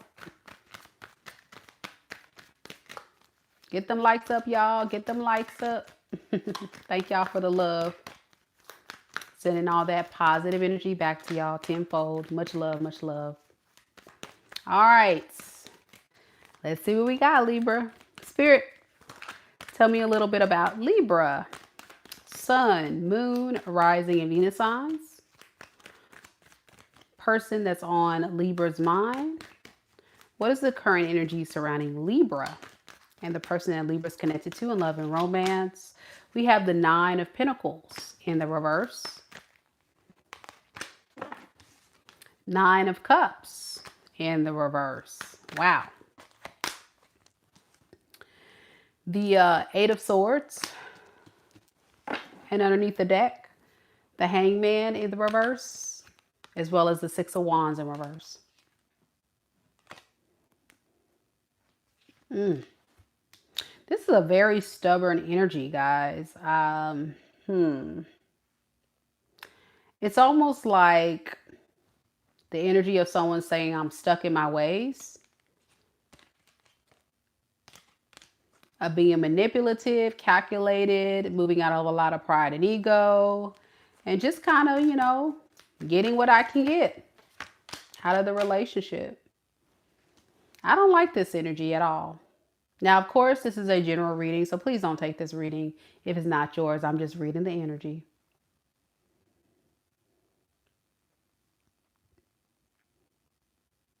This person still has feelings for you, but they know deep down you guys are not a match. Yeah, because this person is very well aware that connecting with you is going to lead to some type of betrayal because it's not what they want and it's not what you want. Like everything you want out of a relationship does not align to what this person wants. They're very stubborn. Remember, I said this is a very stubborn person. They're stuck in their ways. So you're talking about someone who's definitely going to be moving in a vibration or an energy that is very familiar to what you've seen before. The only reason why they're coming back is because they have feelings. Tell me about this King of Cups. Yeah, but they don't really trust that it's going to work out. It's almost like someone that's telling themselves, yeah, it's probably not going to work out anyway, but, you know, if I got to let go, I got to let go. I don't want to, but I will. That's what this 8 of Swords is all about. Overthinking, overprocessing the whole situation more than they need to. Can you give me some more about why we got this 8 of Swords? Yeah, 2 of Pentacles. You see what I'm saying? And then the 2 of Swords in reverse. Right. Overthinking, overprocessing. I weigh in the pros and cons, but they're like, it's not a math equation, but they're making it like rocket science or something. You guys are not a match. You guys can't get along. You're not changing. This person's not changing. So it just won't work.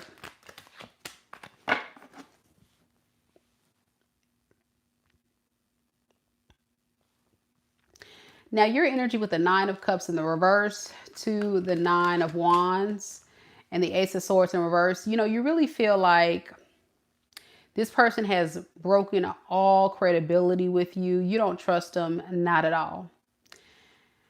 And the manipulation tactics has gotten the best of you because it's almost practically confused you and made you kind of feel like, am I missing something? Or maybe it's me, you know, but the more and more you step back and you evaluate the situation, the more and more I think you start realizing with the Eight of Wands to the Ace of Wands that maybe you need to start focusing on taking action elsewhere, to something else.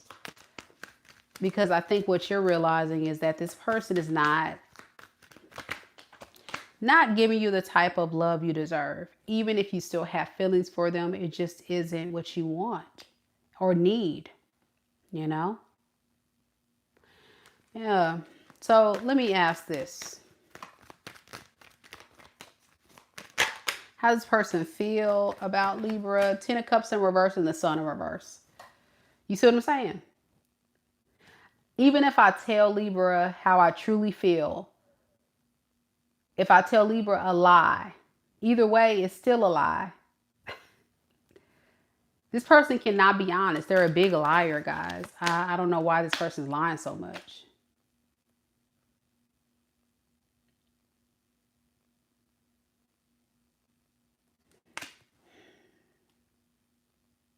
Whatever I got to do to get what I want out of this situation, I'm willing to do, even if I got to lie and deceive and manipulate. That's how they feel. Intentions. This is a really dark person. 6 of Pentacles in reverse and the 10 of Swords. Wow. Their intentions is, I'm getting like a get back energy. Like if I'm going to go back, I'm going to get what I need to get out of the deal.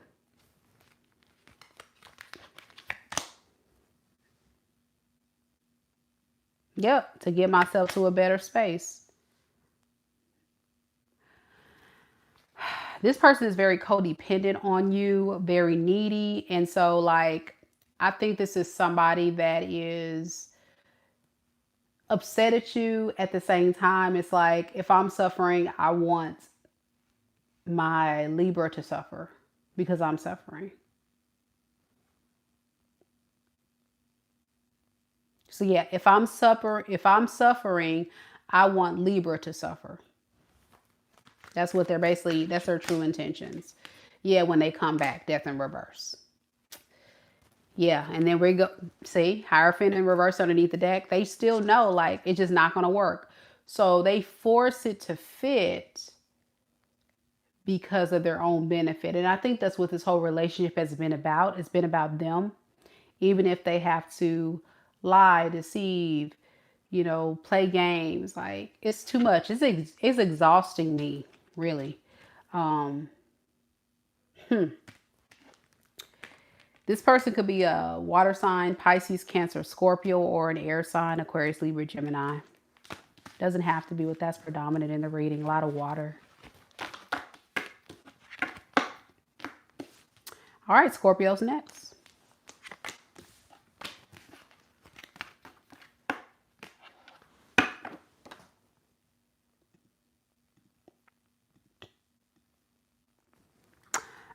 Michelle says it's sort of like misery likes company thing. Not really. It's just this. It's just like somebody that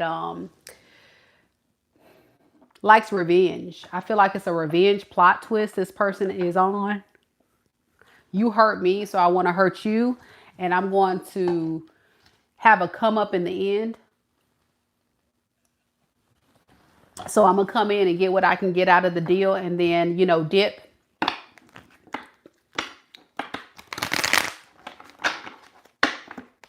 Because you are holding back and you're not doing what you used to do. So that's fine. That's fine. I'm going to come in and run game, lie, deceive, whatever I got to do, and then get what I need to get. And I'm going to leave Libra in tears. It's a mess like that. And nobody got time for that. But here's the thing. I don't see no sense of remorse. And, you know, I really feel like this is somebody that's very, like, I'm not a clinician. I'm not a psychiatrist or what have you. But whatever Libra resonate with that person needs some help. Very dark person. Very dark. Scorpio. Scorpio's next.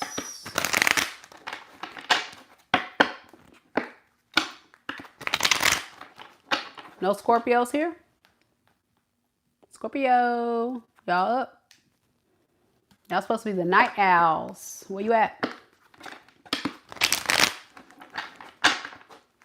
All right, let's do it.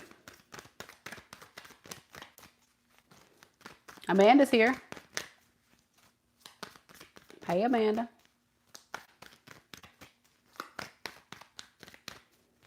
Spirit, tell me a little bit about Scorpio. Sun, Moon, Rising, and Venus signs.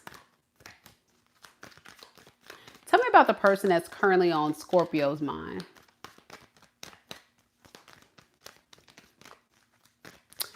What is the current energy surrounding Scorpio and this person? We have the Ten of Wands in the reverse. The World.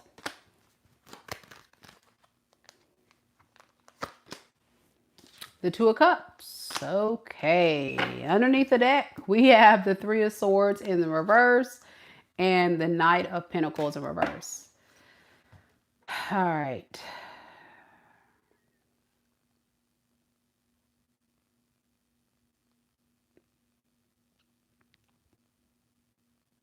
You and this person is not on the same page.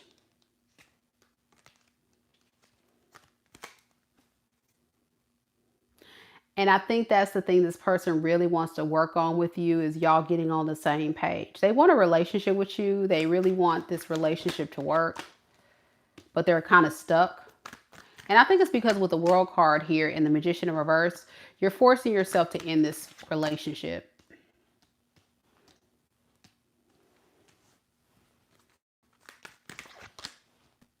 Yeah, you felt like all the trust that you used to have in this person is gone. You judge this person's love offer very wrongly.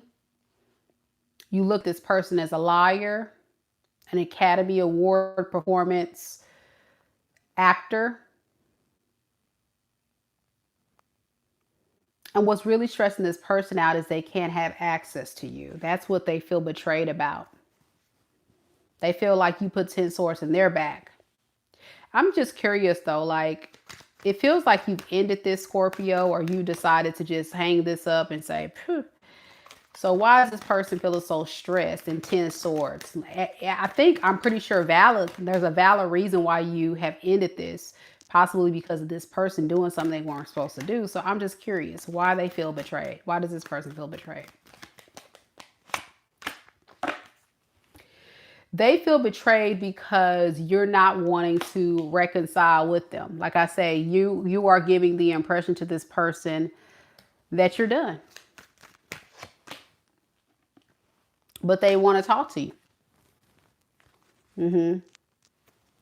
They've been really trying to work on themselves. Trying to be optimistic is the word I'm getting. They're trying to be optimistic and trying to keep the hope alive, but it's dwindling down and it's becoming quite the burden that they're carrying on their back.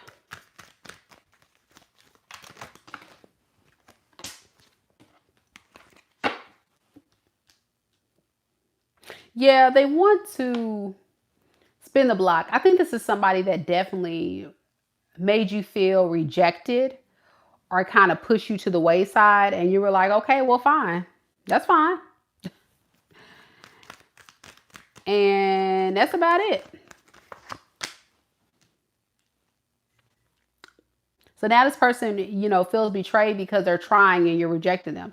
See, all they're looking at is, I'm trying and you're rejecting me. They're not really, like their energy is not focusing on apologizing or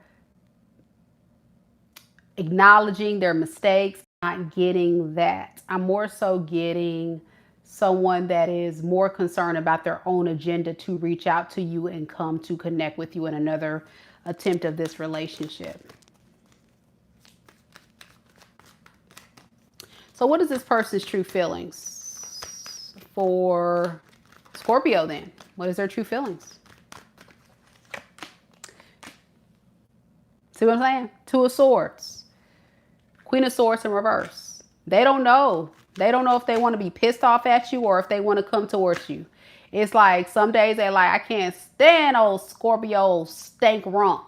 And then the next day it's, but I kind of miss my Scorpio. So I'm getting like it started off with them like really upset and angry and frustrated and saying, forget it, I'm over it, I don't want to deal with Scorpio. Then it turned into, okay, maybe if I can figure out a way to talk to Scorpio, we can pick this thing back up peacefully. What is their intentions? Seven of Swords in reverse. And the Nine of Pentacles. Why the Nine of Pentacles? Eight of Cups. All right. They let you get away. So I don't know if you left this person or they left you. Somebody walked away from this relationship. And I feel like it's this person, or they pushed you away or something like that. They did enough to push you over the top, to your limit. And I think this person thought you were going to come back or that you would always be there. But with the Seven of Swords in reverse, it looks like this person played a dangerous game with you. And Scorpio was on the time of checkmate, bitch. Game over. Now they want to try to come back.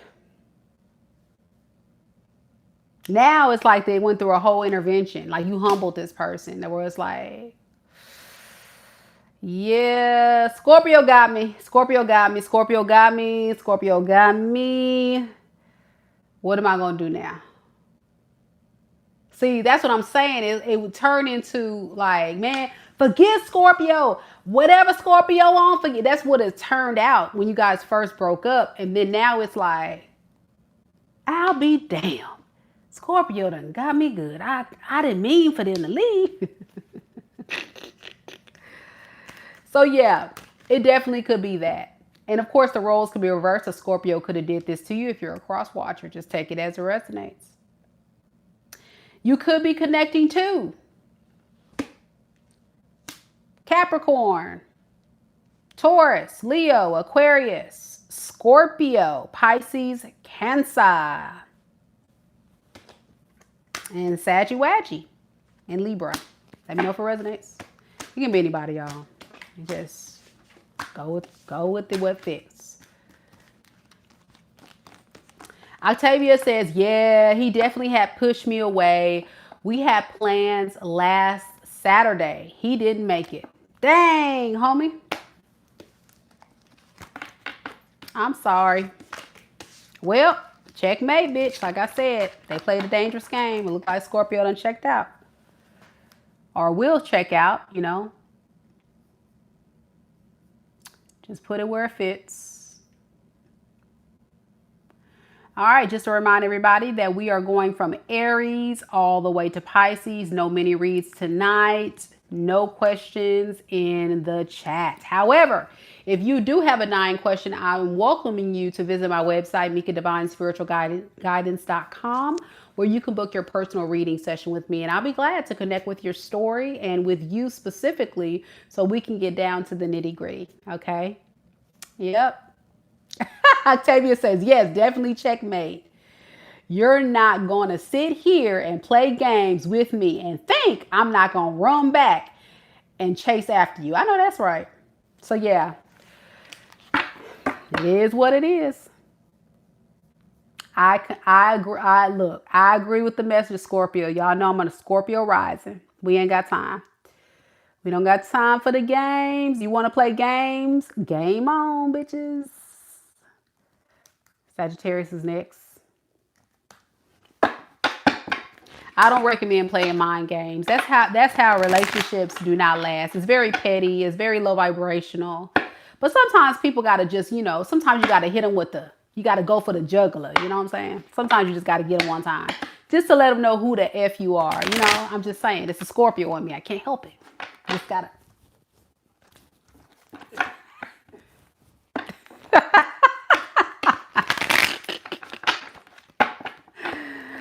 Well, it is what it is. Saggy Waggy. Wait a second. Is that December Dimples in the chat? Dang, girl. Where you been? Hey, December Dimples. Good to see you, girl. Man, it's been a minute. I hope you're doing well. Good to see you. Hey. All right, let's do this, Sagittarius.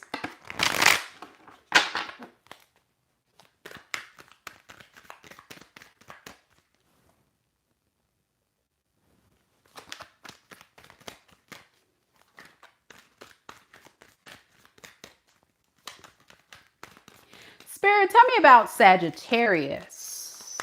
Sun, Moon, Rising, and Venus signs.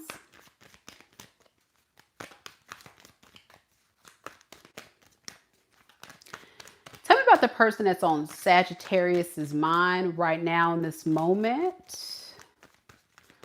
What is the current energy surrounding Sagittarius and their person? Ace of Swords.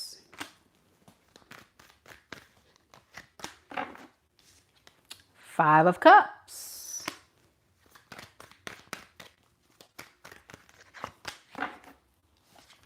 Nine of Swords. Underneath the deck, we have the Three of Swords in the reverse and the Knight of Wands. Okay, all right.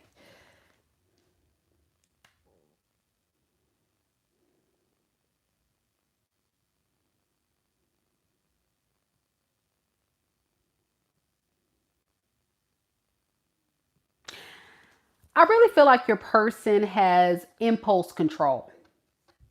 I'm sorry, does not have impulse control. That's what I meant to say. You want them to have impulse control because they make a lot of impulsive decisions.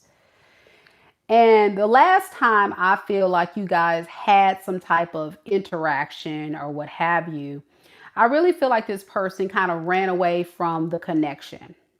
And it let you down, it disappointed you. And it put this person in a predicament because I think it hurt you so badly to the point where this person, you know, kind of regrets doing what they did. So they definitely want to talk to you with the Ace of Swords here, have a fresh start. Let's see what this Ace of Swords is. Eye roll, y'all. Ace of Swords, Magician in the reverse, and the Page of Pentacles. They don't want a relationship, but they're going to lie to you and tell you they do.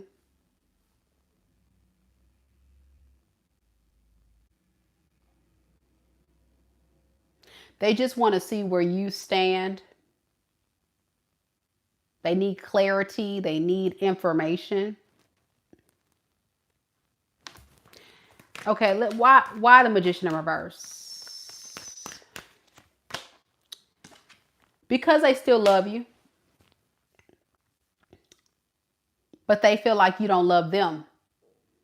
So why put their heart on the line? Why put their feelings on the line if you are kind of like hurt? Really deeply, really hurt by this person's behavior, their impulsive decisions.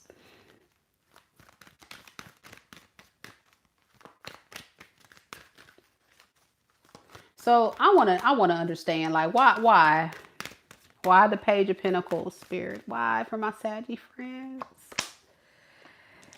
You know, this person is thinking about it, and so this is not like set in stone. This is not this person saying, oh, forever I'm going to give you just a small offer, or forever I'm going to manipulate my way through this. I think they just need to buy more time. Time for what? I don't know. I'm gonna stop clarifying because this person getting on my nerves. And I'm not even a Sagittarius, y'all. It's getting on my nerves, like in a real way. Your energy, Five of Cups. Two of Cups in reverse and King of Wands. Like I said, you feel down and sad that this relationship didn't work out. But I think for the first time in a very long time, you're deciding to move away from this and move on with your life. And I think you've had some type of glow up ever since you have let this person go. Like you've recovered yourself to become a lot better. Like, yeah, Empress to the Five of Pentacles in reverse, that's definitely a glow up for sure. Like you don't went, you know that song, started from the bottom, now we're here. Started from the bottom, now we're, what's that song go? Started from the bottom, now we're here. Y'all know what I'm saying, the Drake song. Or that song, back then they didn't want me, now I'm hot, they all on me. Back then they didn't want me, now I'm hot, they all on me. So yeah, your person gonna want you because you done had a glow up. Some of y'all looking handsome, are cute. You improved your looks, like you're doing something. This person want to be all on you. What is that I'm getting? Back then, Sagittarius person didn't want you. So they didn't want you back then. But now that you're hot, they all on you. What is that? We got the Four of Pentacles in reverse. Yeah, they want to work on repair, recovering this relationship.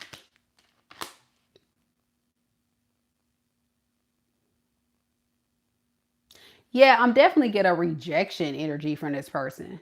They didn't want you then. Mike Jones. Mike Jones. Jones.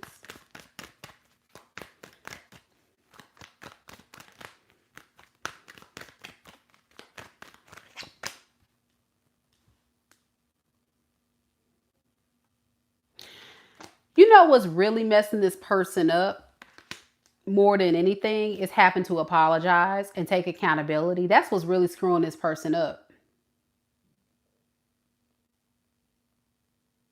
Why don't they want to apologize?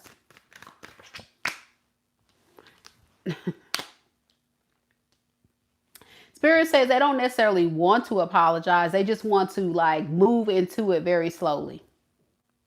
So let's start off small. Let's see where Sagittarius is at. And then we go from there. I need more time. How does this person truly feel about Sagittarius? Ace of Cups. I told you. They want... Okay. Ace of Cups. The Death. They feel like you're going to reject their love offer. So that's why they're also holding back. That's why they're moving out of like a very cautious approach. Because if they come in too drastically or too hard, they just feel like they're setting themselves up for failure. But they definitely feel like you're going to reject them. Why? Why the Death card here? Because you expect them to come in and be mature, a mature adult with a solid offer, and they're a page.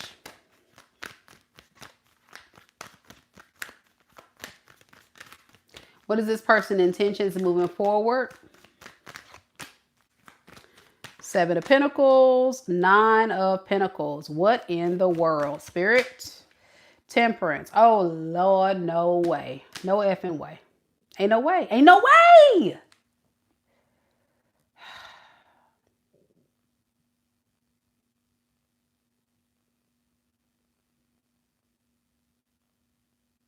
I intend, instead of working on this relationship with Sagittarius, I intend to focus more on myself and bettering myself. This person's in competition with you.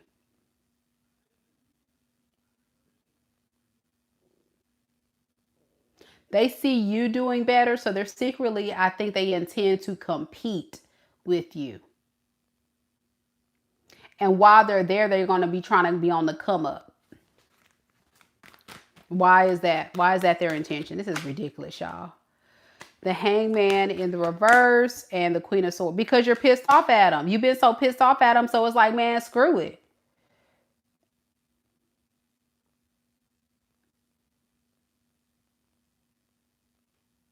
I mean, I'm probably going to get rejected anyway from Sagittarius. So hell, I'm not going to apologize. So the best I can do is come in and have some kind of benefit of being with Sagittarius, because Sagittarius is looking good these days. So like I need to step my game up, and the best way to step my game up is to mooch off of Sagittarius. Y'all, I'm tired. It's time to get out of this energy. This person could be an air sign, Aquarius, Libra, Gemini. They can also be a earth sign, Capricorn, Taurus, Virgo. Doesn't have to be. That's the main energies. I also got Pisces. Exactly. Oh, hell no. Oh, hell no.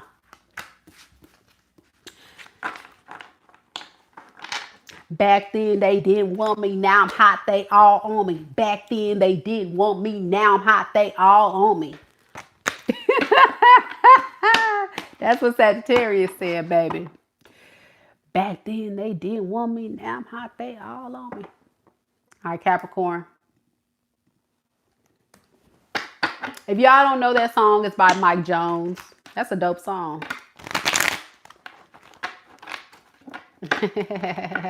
He's from Mississippi. Bree Princess, confirmation. Who? Mike Jones. Mike Jones. Jones.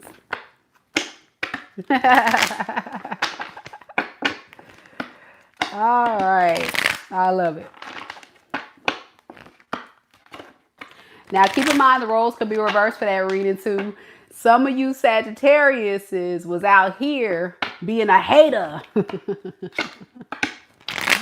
The roles could be reversed always in these readings. So just have fun with it, guys. Thank y'all so much for being here. Be sure to hit the like button, y'all. Show your girls some love. Show your girls some love. Being a little goofy and laid back tonight. We got Capricorns next. You're very welcome, Bree Prince. You're very welcome. And thank you so much for supporting the channel tonight with your donation. All right, Capricorns, let's do it.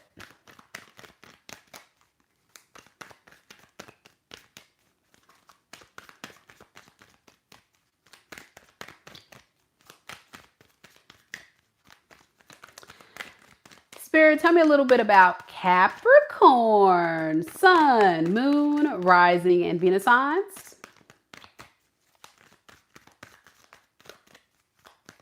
Tell me about the person that is currently on Capricorn's mind.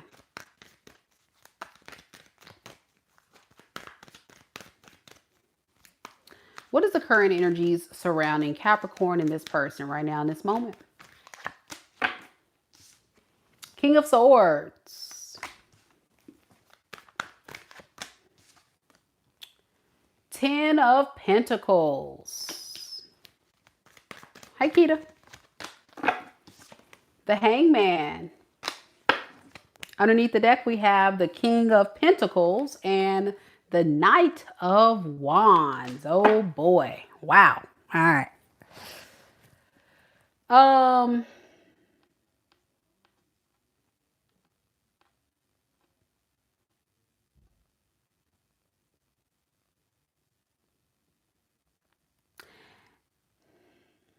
I think this person wants the best of both worlds. They do. And that's because this person does have a lot of feelings for you. I'm noticing that about them. But they also have this very lustful nature about them, where they can't really stay put too long.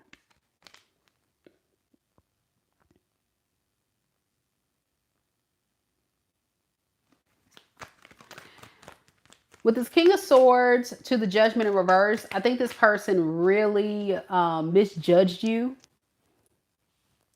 Didn't see your worth and value in the past, Capricorn, but now they do. I'm also getting they misjudged this relationship. What do they mean by that? Yeah, some of you guys, they misjudged this relationship because they weren't being fair. You know, this is somebody that I would say may have just not taken it seriously.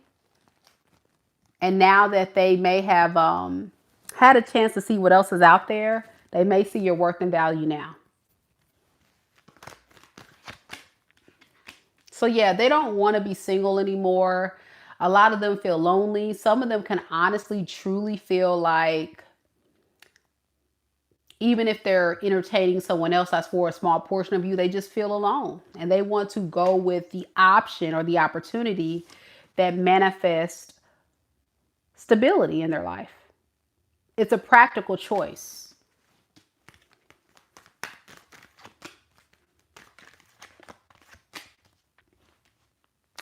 A lot of you Capricorns do think about this person. And you know that this person wants to come back. You just know it.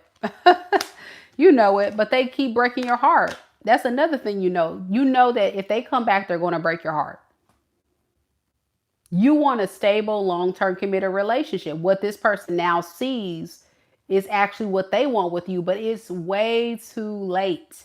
They should have been thinking about all this stuff back when they had their chance, but they blew it.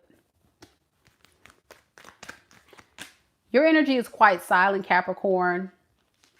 You do think a lot about this person. Think about when they're going to reach out. You figure at some point they're going to reach out. You just know this is what they do, you know. Like I said, they just kind of go and do some stupid stuff. And then they come back and want to talk. So they've been very hopeful. They've been in a very optimistic energy of just sitting and thinking and hoping the best. That they can come back. For many of you guys, this is someone that is stuck in their ways. As a king of wands in reverse, we're talking about someone who is moving in the energy of when they don't get their way, they leave. And then when they leave, they go and see what else is out there. They don't like what else is out there. And guess what they do? They come back to your house, or they come back to your life, or try to come back into this relationship with you. And they play the victim card of, oh, I missed you. I wasn't thinking clearly. They play all of that. Now, here's the deal about this person. King of Wands in reverse is very significant energy. It's like someone saying, it's ingrained in my DNA. This is who I am. It's hard for me to change because of trauma and pain. And every time I come back, it's because you fill me up with your love, your nurturing spirit. Some of you Capricorns can be empaths, or you can just be very kind and loving and empathetic people. And this person takes all of that for granted, and they break your heart because you're like, I want to believe, I want to trust that this person will change, but I'm here to tell you, beloved, they're not changing. All right. What is this person's true feelings for Capricorn? 5 of Cups in the reverse and 7 of Swords in reverse. Yeah, it's like the shoulda, coulda, woulda energy. They feel like, I should have done better. I should have done that, blah, blah, blah. I shouldn't have broke up with, or shouldn't have separated myself from this. But this is what they do. They leave and they become very angry. I'm getting a temper or a temper tantrum. And then they leave and then they come back. Knight of Wands. They come in with the passion. They come in with the fun. It's like a love bombing. Like, let's have a great time. And then you get really excited again and you really fall for it. But then they don't really fully invest or grow. And it's because this person is moving out a lot of lust and a lot of playful energy, but nothing super serious is what you want. They're not given super serious. All right. So what is this person's intentions moving forward? Sun in the reverse. 2 of Pentacles in reverse. Page of Pentacles in reverse. Y'all, I'm so tired of these folks. Underneath the Death, the Chariot in reverse. They intend to not change. I mean, it's really the same thing. Exactly. Thank you, Destiny. Gaslighting.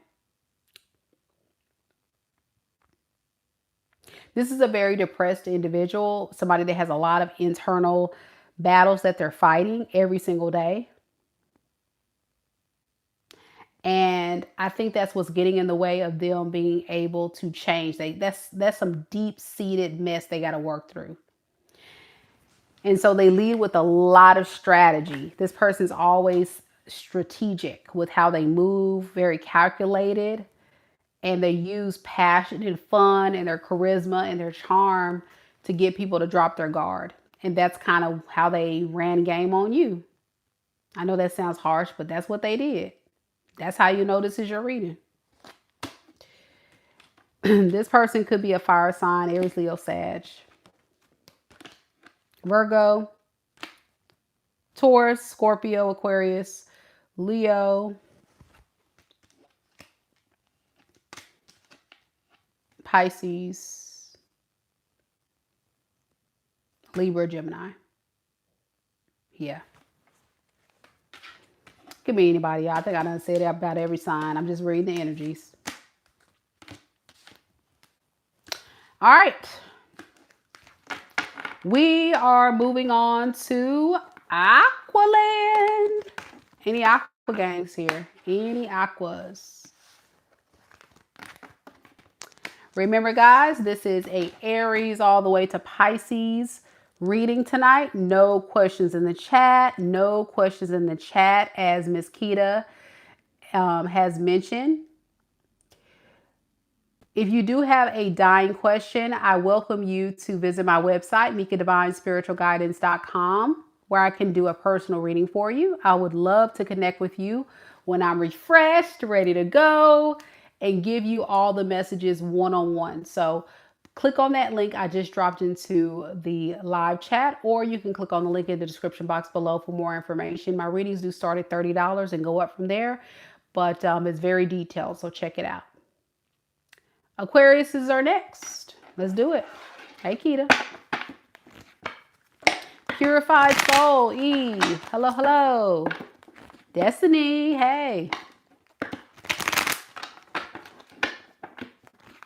Hey, Mama Lisa. Lisa wants to remind everybody, don't forget to hit the like button. Show your girl some love if you haven't done it. It's a positive way to donate to the channel.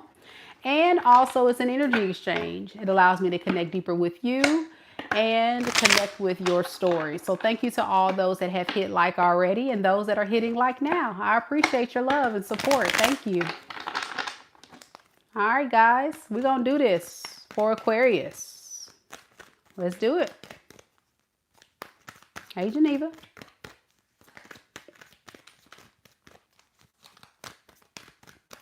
Spirit, tell me a little bit about Aquarius. Sun, Moon, Rising, and Venus signs. Tell me about the person that is currently on Aquarius's mind.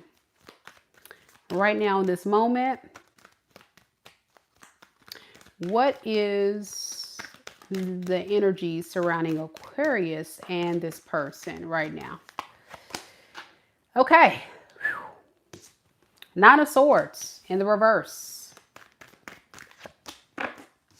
10 of Swords.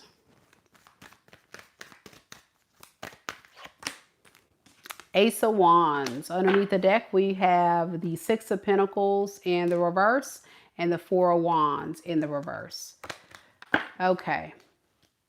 Both you and this person are stressed. I think you're feeling a stress of betrayal and pain, and this person is feeling stress of trying to get in contact with you and have a fresh start. Even though the stress is different, it's all mental. So I believe, Aquarius, you and this person do think a lot about each other, even if you guys are apart.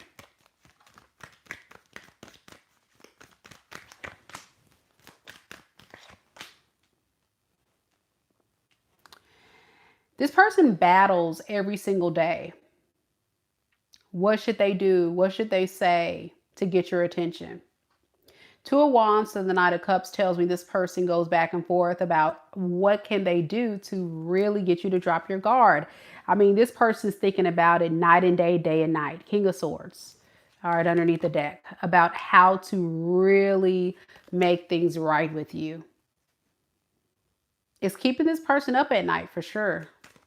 Tell me more about this Knight of Cups offer this person's thinking about giving Aquarius. What is that about?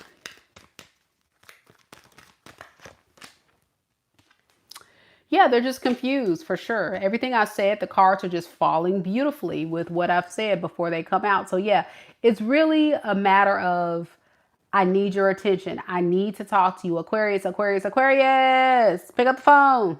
Respond to my text. Aquarius, are you alive? Well, you're alive, but you're hurting.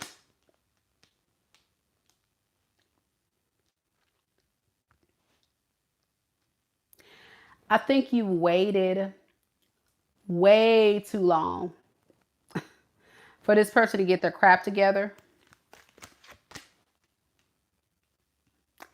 And ever since you started taking your power back by pulling your energy away from this person, it seems like you're getting a sense of peace. Yeah.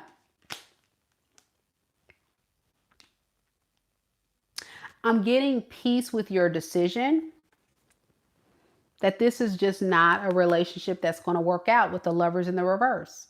It's someone that you have come to the conclusion you can't trust, but it doesn't change the way how you feel betrayed by this person.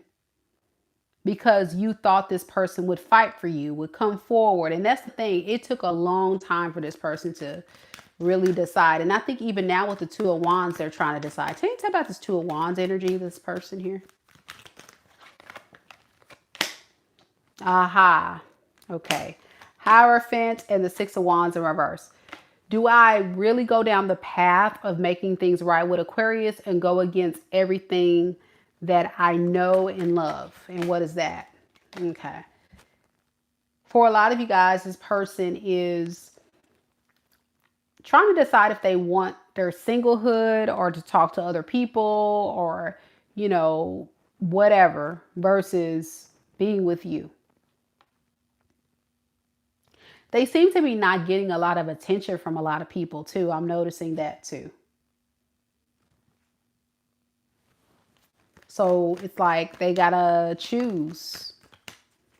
And I think ultimately, if you haven't heard from this person yet, Aquarius, very soon with the Ace of Wands to the Seven of Pentacles in reverse, this person will extend some type of passionate message. I miss you, you know, you're the love of my life, and I'm just calling to check on you, making sure you're okay. You know, I would love to talk to you. I'd love to spend some time with you. See what you're up to.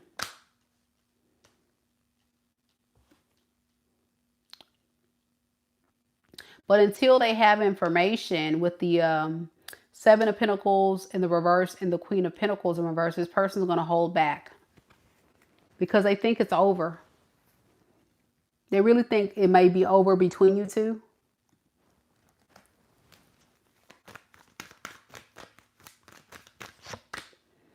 Yeah, with the World card, they're not too hopeful, but they're going to try anyway.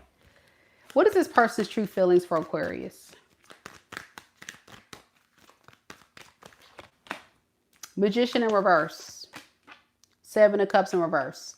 So this person doesn't want to tell you like they feel like they chose the wrong path.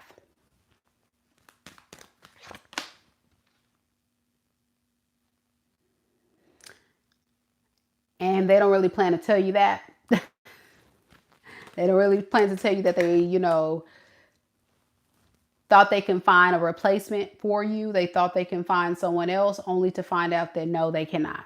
All right. Yeah, they kind of played themselves. So that's what's motivating them more than anything, because the grass was not greener on the other side. Okay. So what is this person's intentions? We have the Three of Cups in the reverse and the Six of Swords. You know, they're going to move away from whatever third parties or other people that they try to entertain besides you. But by the time they come back, it looks like it may be a missed opportunity. And that's what their biggest fear is. And that really makes them very, very sad and depressed. So they're going to try, they're going to see. Will it work out? It's up to you, Aquarius. I don't really see you wanting this person back. Yeah. But I feel like you still have somewhere deep inside, you still have feelings for this person, but you're just thinking logically like, this person betrayed me though, so no. Yeah, you're standing in your power. You have so much more to offer a person who will appreciate you than someone who's going to take all of that for granted. And you're just not interested in going back to someone who's just going to drain your energy. For a lot of you, that's what I'm getting. Okay. Some of you guys may consider going back. Is that what I'm getting? Yeah, you're thinking about it. You're thinking about it. You've been thinking about this for a while. But then it's like you hit yourself in the head, bang your head against the wall, come back to earth, come back to reality. Hell no. Remember what they did. You knock some sense into yourself. This person could be an air sign just like you, Aquarius, Libra, Gemini, or a fire sign, Aries, Leo, Sag. Doesn't have to be, but that's a predominant energy. A lot of air and fire. All right. Yeah, it's going to take a while for Aquarius to get away from this energy.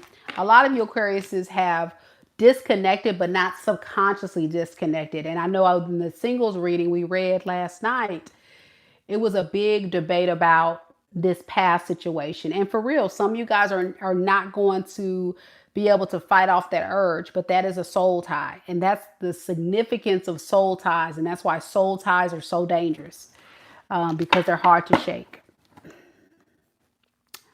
Destiny says, don't do it. Don't do it, Aqua Gang. Don't do it.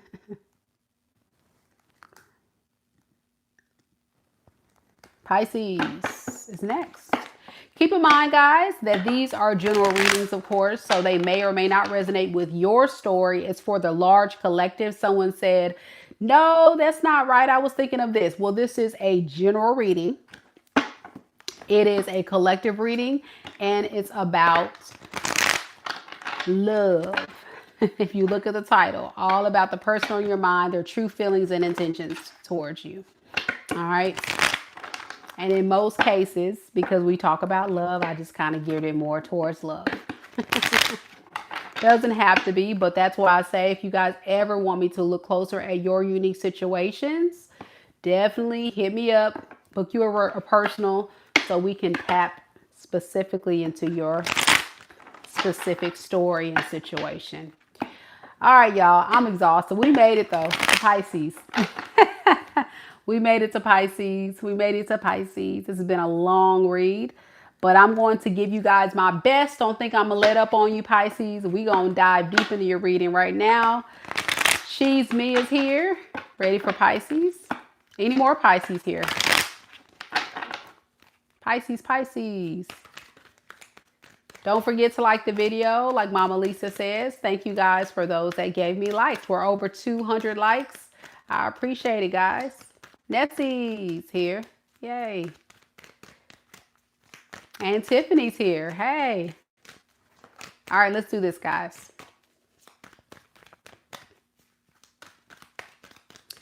Spirit, tell me a little bit about Pisces. Sun, Moon, Rising, and Venus signs. What is the current energy surrounding Pisces and the person that's on their mind, the one they're connected to in love and romance? What is those current energies? All right, we got 4 swords.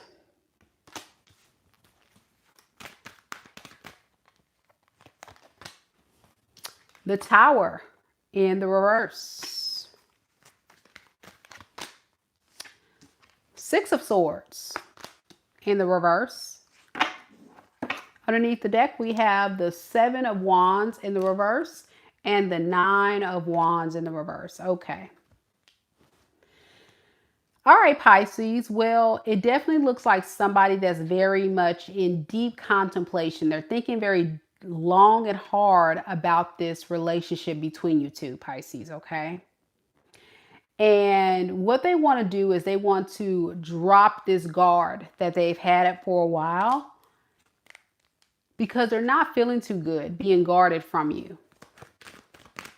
They're just not feeling that energy anymore. Yeah, they miss your love, but they're also very scared to jump into another relationship with you. They just need your energy. This feels like somebody that's very emotionally codependent. So they look for people to kind of make them feel good. You may have even felt, Pisces, when you were with this person drained you. Just being around them, and now that you're away from them, you may start to notice that your energy feels a lot more lighter, more upbeat, just more at peace. You know, you don't feel so stressed or drained.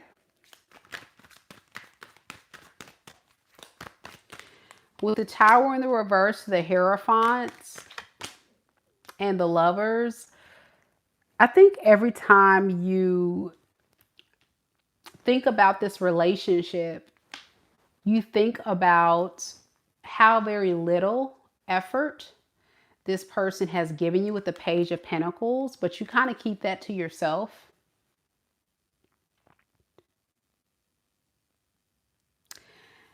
And I think what you also think about is your core values. Like you're replaying the relationship over and over again, and you're telling yourself, based on what this person did or how they showed up, does this really truly align to my values, or was I caught up in a Delulu world? Was I really wearing rose-colored glasses and living on a hope and a dream, or was this person really full of crap? Yeah, they're full of crap. Yep. Okay. Thank you, Spirit. You know, that's the time you on with it.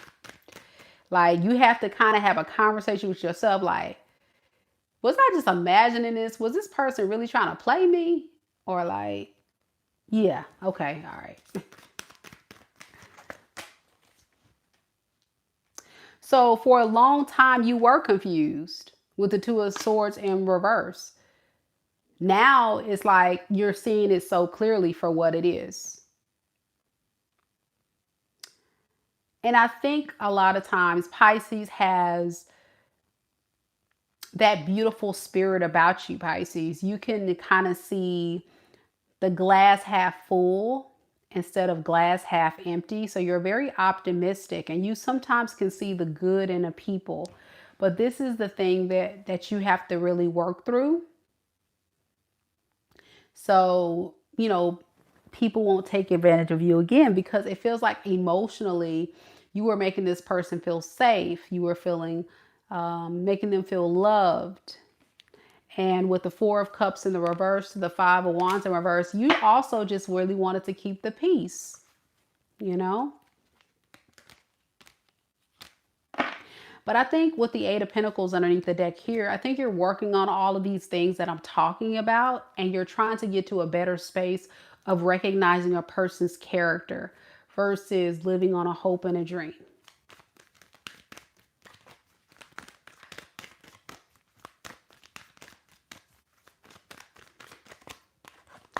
With the Six of Swords in the reverse, Ace of Wands, and Five of Cups in reverse, yeah, they want to come back and repair and recover this relationship because, you know, they're not feeling too good. They're not feeling too good since you've been gone. Remember, you were providing them peace. Yeah, you're being selfish, and they don't like this. They don't like this at all. Nessie says, yes, accurate. Yeah.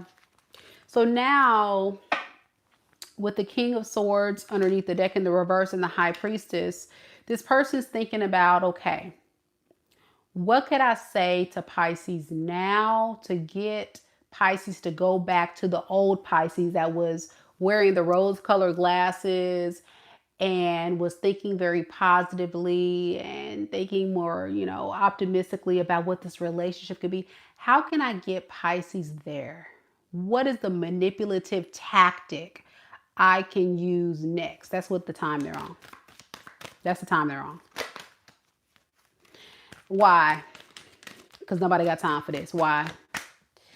Because they don't want to acknowledge any of their crap. Justice in reverse. They don't want to say, yeah, I did you wrong. They don't want to do that. It's so much easier to just continue the narrative. The narrative to them is, of course, Pisces, we're going to get married. Of course, we're going to settle down and do this and do that and blase, blase, blase, blase. You know? So you hear all of that. And then this person keeps hitting you with towers, tower after tower after tower of pain and confusion. And you're like, why? What am I missing? You're missing the point that this is someone that is moving out of manipulation. How do they feel about Pisces? Ain't nobody got time for that, Zara. Correct. What is this person's feelings for Pisces, y'all? Page of Pentacles, 3 of Cups, and 6 of Pentacles. You got to be... I'm about to cuss, y'all. I'm sorry.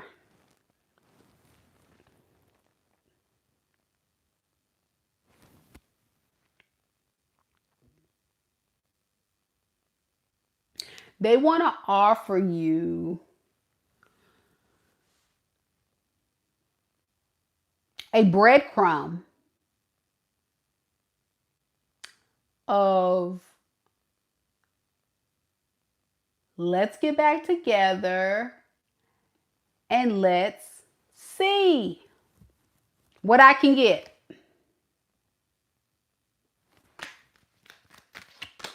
Because when I clarify the 6 of Pentacles and when I clarify the 6 of Pentacles, I got the 2 of Cups in reverse. You can't make this stuff up. Let me see what I can get. That's how they feel. I'm going to offer Pisces just a little, here's a cookie. Here's a treat. Here. All right, I'm back. So you want to hang out? What you want to do? Yeah, we're going to get married. We're going to do all that stuff. But yeah, so what's up? That's the time they're on. Very childish, very immature, not offering much. Very like a teenage boy or a teenage girl. Just like, let's have some fun. Yeah. You know what I'm saying? I'm here for the party. I'm here for a good time. Woohoo. You know what I'm saying? It's not a mature man or a woman that's saying, you know what, I've been thinking about what, you were saying. I want to deeply apologize. These are the things, these are the practical steps I'm going to make to prove to you that I'm a changed man, I'm a changed woman. They're not having that kind of conversation. They're not doing that. It's, what up? You ready? You want to go out? You want some dinner? What you want?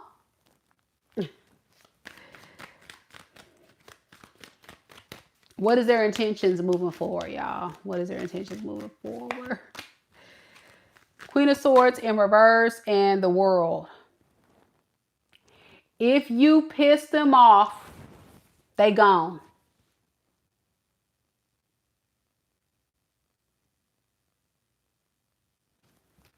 If you get cold or you get ticky, it's a wrap. It's a wrap, Jack. If you start giving them that lip, they cutting it off. Why? That's their intention. That's their intention. It's right here. Why is that? Because they don't want this relationship to fail. They want you to just be content with whatever they bring into the table, which isn't much. But once you start holding them accountable, letting them know they gotta grow the F up and all that, problem, gotta go. Then they're like, you know what, let me get my purse. I don't got my purse, y'all. Where's my purse?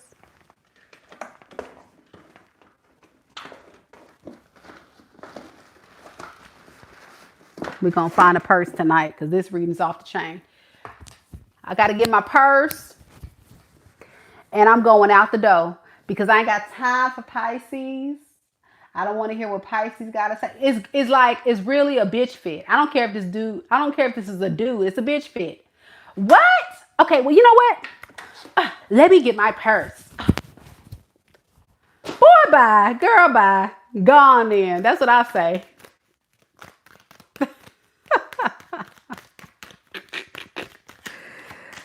Yeah, there it is. Y'all. I can't make this stuff up. I'm so good. Look at this. Knight of Wands in reverse. Oh, really? Really? Okay, well, let me get my purse. I don't have time for this right now, Pisces.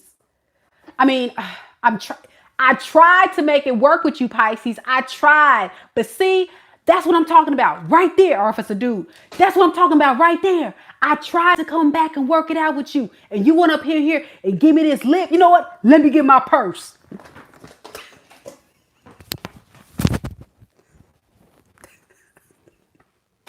What in the...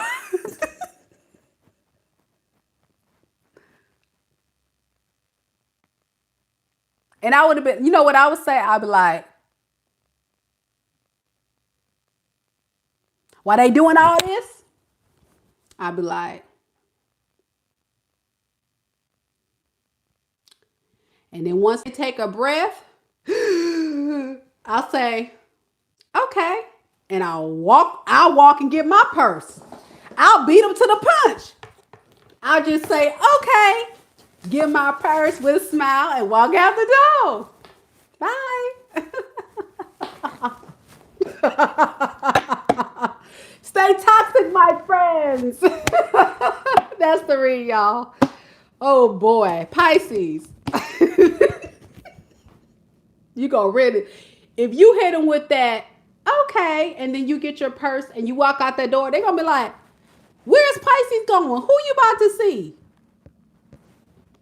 And you ain't said nothing but a word. You start up that card, and then you look. You may be calling.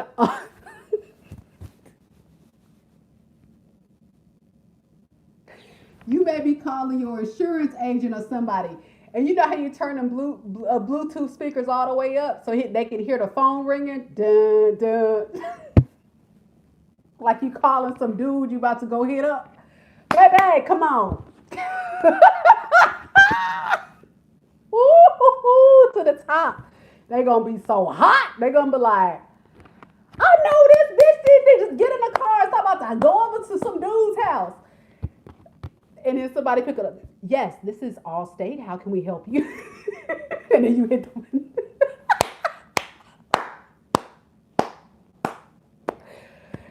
Oh. I don't know. I just made that up. Somebody out there probably did some mess like that. No. I told y'all it's a Scorpio in me. I got to, when folks be running out, you got to put them in their place. It's a checkmate bitch situation. You got to put them in their place. Oh, you want to run game and be like, oh my gosh. You know what? I'm so tired of you. You be like, and you be like, okay.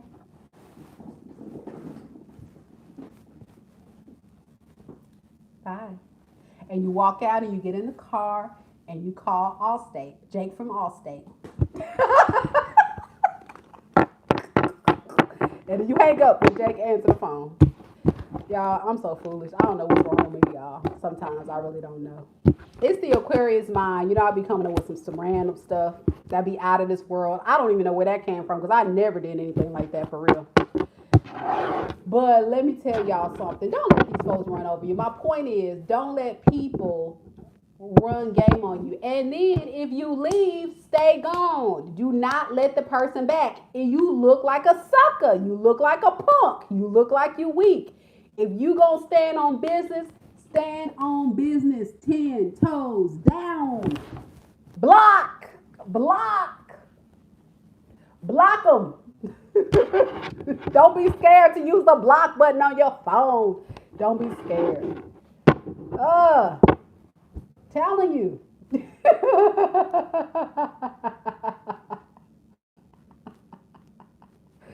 But I'm serious. I'm being dramatic to make you guys laugh through the pain because this is, when we do these readings, sometimes it can get so heavy and it can be so painful.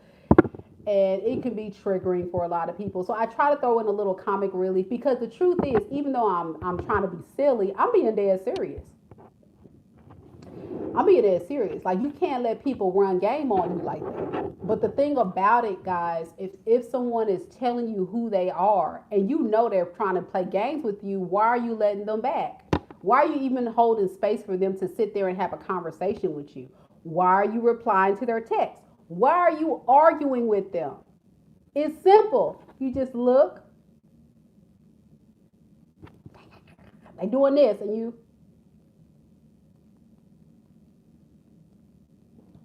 look, this is me. I'm looking around trying to figure out who they talking to. Like, oh, I'm sorry. Did you say something? You know what? I think I'm gonna go. Have a nice day. And I'll leave and block. Block. I'm serious. Cause who they talking to? Y'all think I'm playing? I do that.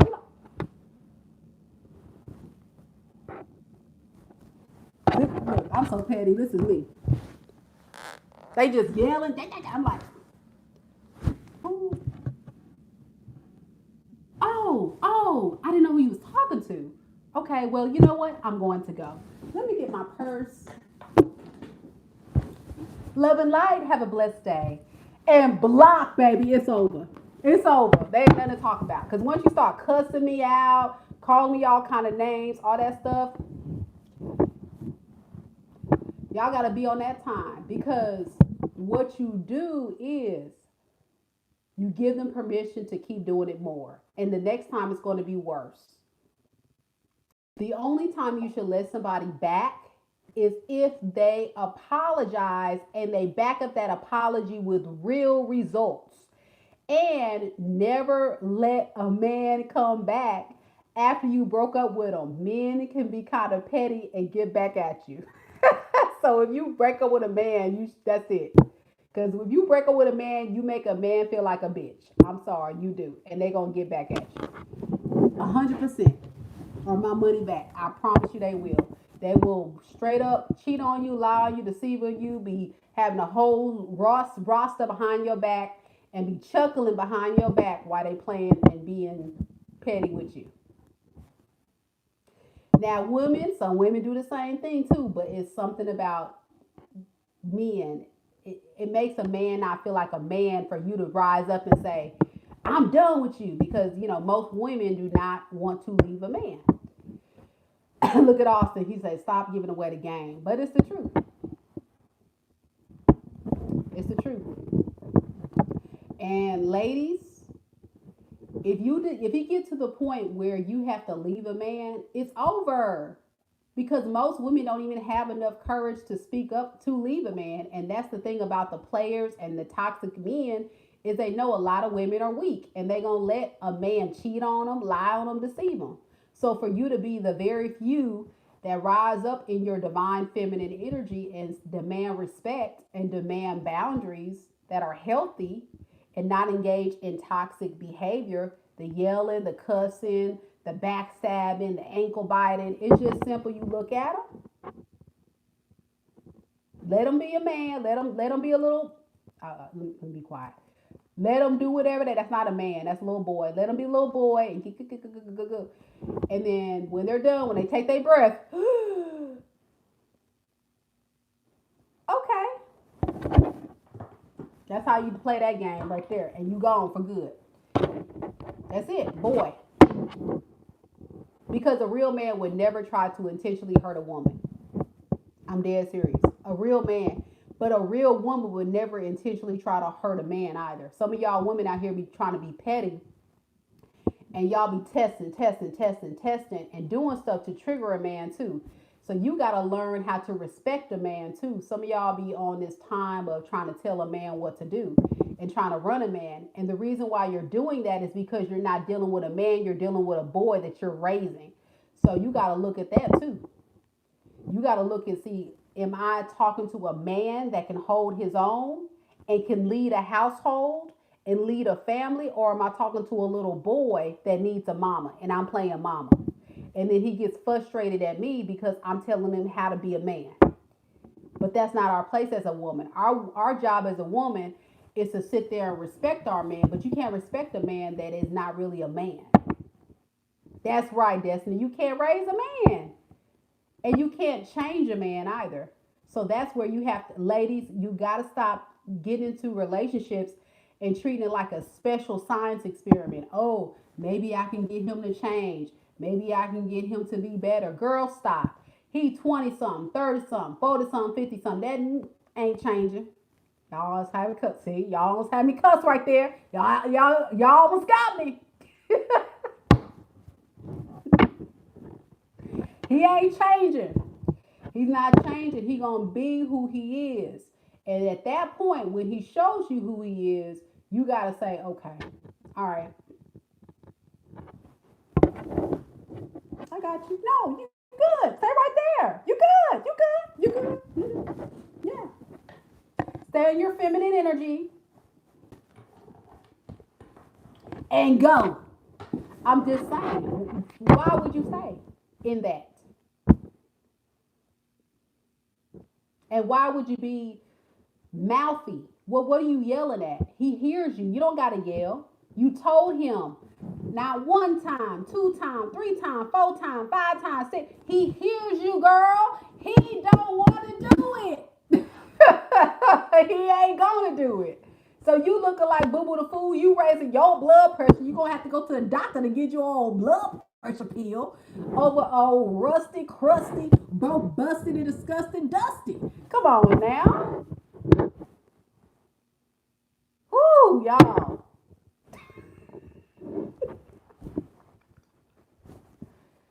When there's real men out here, and this is the part where some of you guys really got to hear me.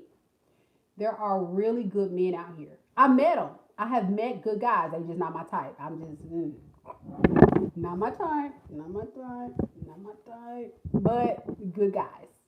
Good quality men. Okay. That really do want to find their wife, that do want to settle down, that are loyal, that are honest. But we're talking about men. I'm talking about men that are stable, have their own.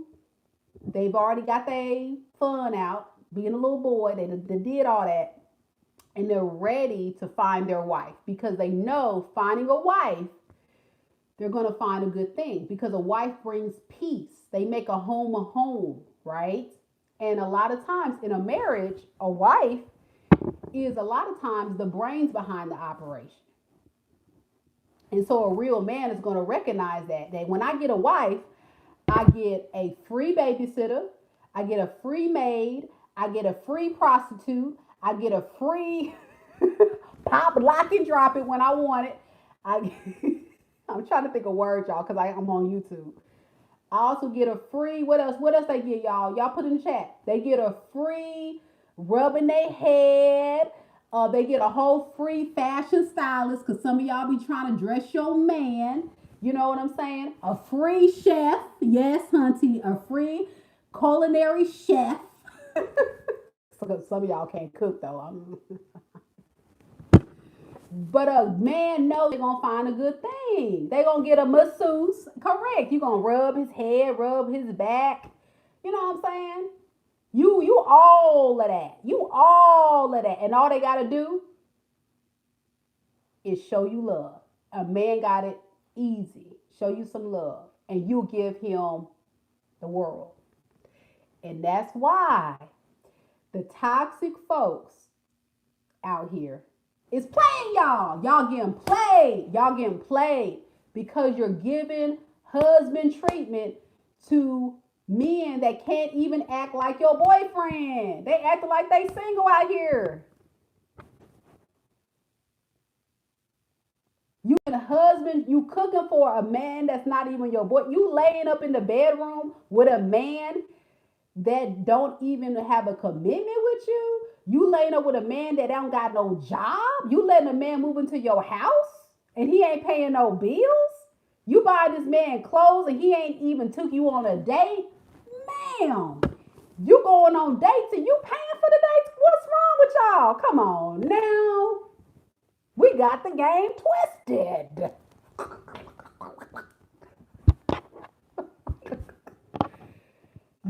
supposed to look beautiful, smile, listen, and learn from your man and make him know you respect him.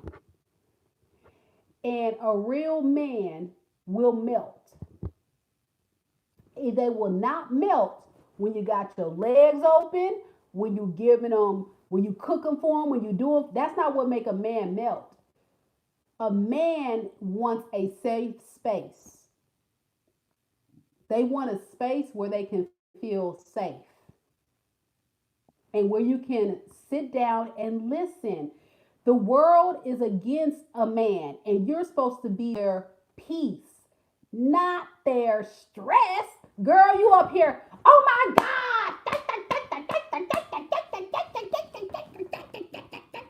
That's how they feel. They're like, oh Lord, could you please shut up? Huh, Austin? Like, ooh, you know what?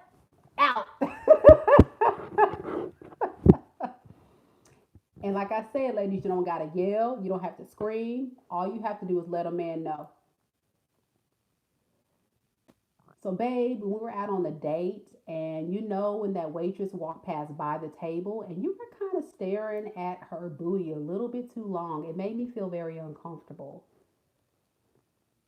Is there a reason why you were staring at it a little too long, or and then have a conversation? And you see how I'm calm, I'm submissive, and I'm letting him know how I feel. I'm not jumping to no conclusions. I'm respecting him as a man, and I'm giving him a safe space to be able to talk about it. And then I may even back it up with, was there anything recently that I've done that makes you feel uncomfortable that I can work through? And then let him have make you want to create a space of peace and not of you attacking. Because, and I'm talking because I've been married before. So I know how this stuff works. So you got to make a peaceful space to where you guys are working as a team. People don't realize this, but when you're dating, it's an interview process. It's not sleeping with them, ladies. It's not cooking for them. It's a man showing up as a man and them getting to know you and you getting to know them. Yeah, I was with my ex-husband for 15 years. So I know it's tempting, ladies. It's so tempting. You want to really wear it out the big red carpet, but a man doesn't value that. A man values a lady of class and dignity. And a man gets the thrill out of the chase. They do. It makes them feel like, yeah, I earned that. Yeah, this woman, she got boundaries. She has standards. She has class. She's not like the rest because there's so many women out here who don't care, you know? So you got to really have your own identity and your own standards. And this man has to have his own identity and standards. You have to bring something to the table. They have to bring something to the table. And you guys come together to bring something amazing. What I find in a lot of my readings and clients and also friends I've talked to sometimes, we find ourselves finding people where we're not equally yoked. You're way up here and you got somebody way down here that you're trying to force them to get up to your level. And that's not it. You got to find someone around the range. No one's perfect, but could you see yourself right then and there in the dating phase really settling down with this person? Do they fit your lifestyle? Do they fit what you're looking for? Guys and girls, men and women, we got to be clear about what we're looking for too. We don't go into dating blindly. That's what the healing journey is for you to identify, look at your past connections, look at your past childhood traumas, look at where do you want to be so you can attract the right person, and what is the mindset I need to get to be able to use better discernment so I'm not attracting karmics. I get so many clients saying, I'm so tired of attracting toxic men. Well, why do you keep allowing them to come into your life? You got to take ownership in that. But, Okay, well, you can walk away at any point.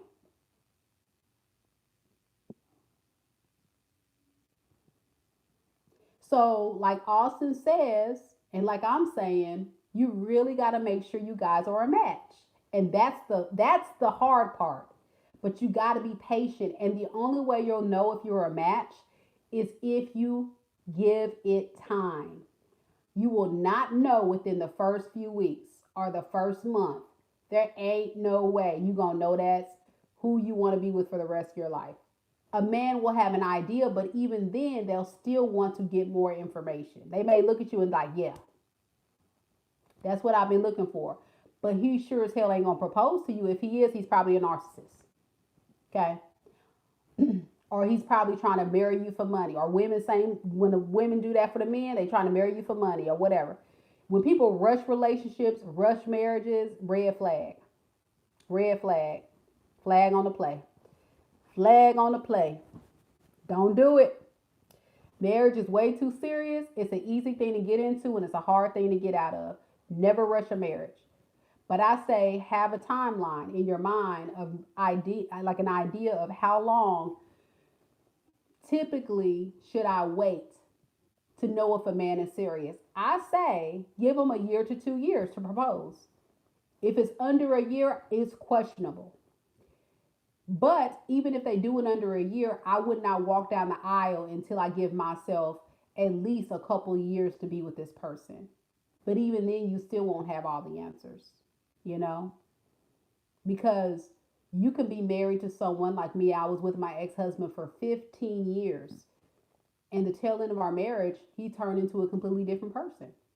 But we got to look at also evolution. When you're with someone at a certain time in your life when you meet them versus how long you're with them, people change, right? They go through medical changes, they go through different jobs. Some of them may, get higher levels of education, or you may have children, or you guys may relocate. There's different things that happen in a marriage people don't think about. And that's why having discussions early on in the dating phase can kind of weed out and decide, do I see a future with someone like this? I see myself in 5 years from now doing this. Ask them, where do you see yourself 5 years from now? And if it feels like it's a good fit for you, go for it. Do you want kids? Some of y'all don't want kids. Why would you be with somebody that don't want kids? So now you're going to frustrate yourself because you want kids and they don't want kids. Stuff like that. So it's a lot of factors to it. And I try my best on this platform to really educate, enlighten.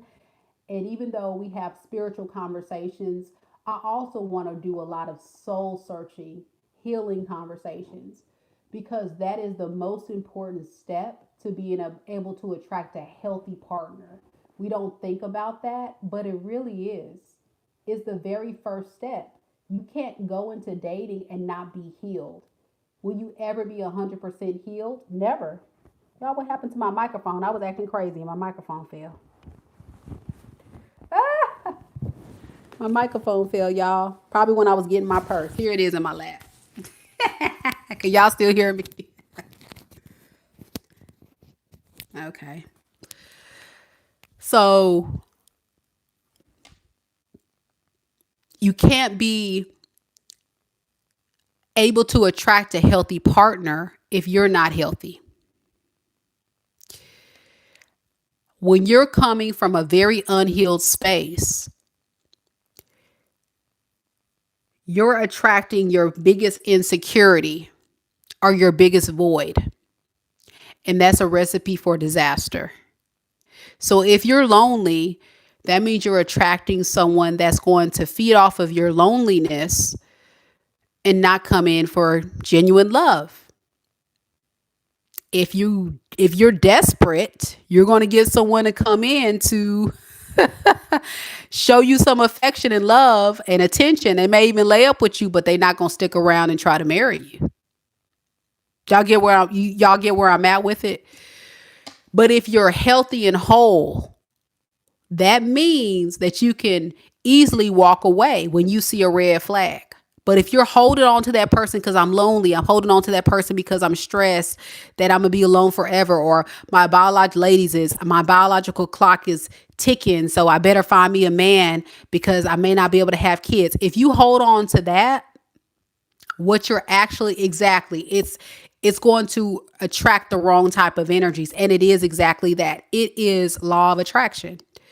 But if you move in the vibration or the energy of, I know that I can truly and honestly attract the best of the best because I am the best and I deserve the best, and I'm willing to walk away at any time. I don't care if I'm 1 year in, 2 months in, 20 years in. If this person truly crosses that line and disrespect me, I'm willing to walk away. Of course, no one's perfect. So certain things you can talk about with that person and say, hey, this bothered me, that bothered me, what have you. But I'm talking about big boundaries cross. Big boundaries. A big boundary for me is you cheating on me. You gone. It ain't no, I'm not one of them chicks talking about, oh yeah, we can talk about it. No. Bye. That's it. Because for me, I don't know what you got going on. So you could be bringing an STD home. You may have a baby on the way. All that. It's a no. It's a hell no. Some of y'all ladies like, well, okay, well, that's you, but that's my boundary. Now,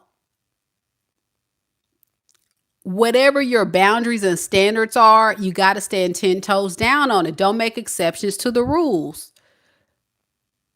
Because I guarantee whatever standard or boundary you're putting in place, there's some man or some woman out there who can meet it. You just haven't met them yet. And a lot of you guys feel like, well, I met this guy and he doesn't really make me feel good when he does X, Y, and Z. I feel like an idiot, or I feel like trash, or I feel really low. But I'll stick with him because maybe I can't find anybody else. This is the best I got. And when you do that, it's all going to come to the surface. It may come to the surface a few weeks from then, a few months, or a few years, and you have wasted valuable time of your life on somebody that's not even worth a damn dime. One of the most valuable things we have in this lifetime is our time, because that's one thing we can never get back. If you get in a wreck tomorrow, you can go buy another car. You know what I'm saying? If you lose your job, you can go and apply for another job. If you get sick for a lot of illnesses, you can go to the doctor and get some medicine or treatment and feel better. But one thing you can't get back is your life and your time. And some of these people are so dang on toxic that they will literally kill you. Stress is a silent killer. Psychological and mental abuse is a silent killer. So why would you put yourself through that? Years of pain and stress. Literally. Over somebody who can't even give you a half-ass relationship.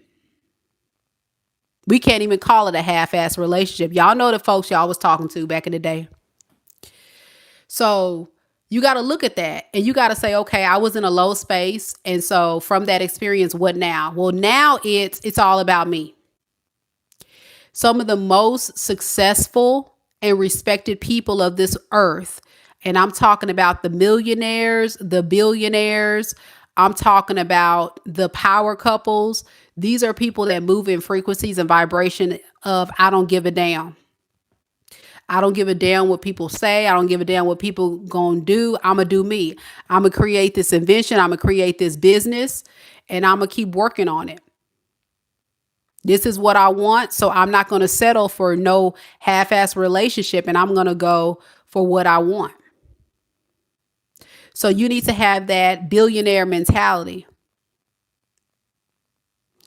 You know what I'm saying? Like, I deserve the best, so I'm not going to settle for no broke, busted, and disgusted individual that's over here running and being for the streets. Why would I settle for that?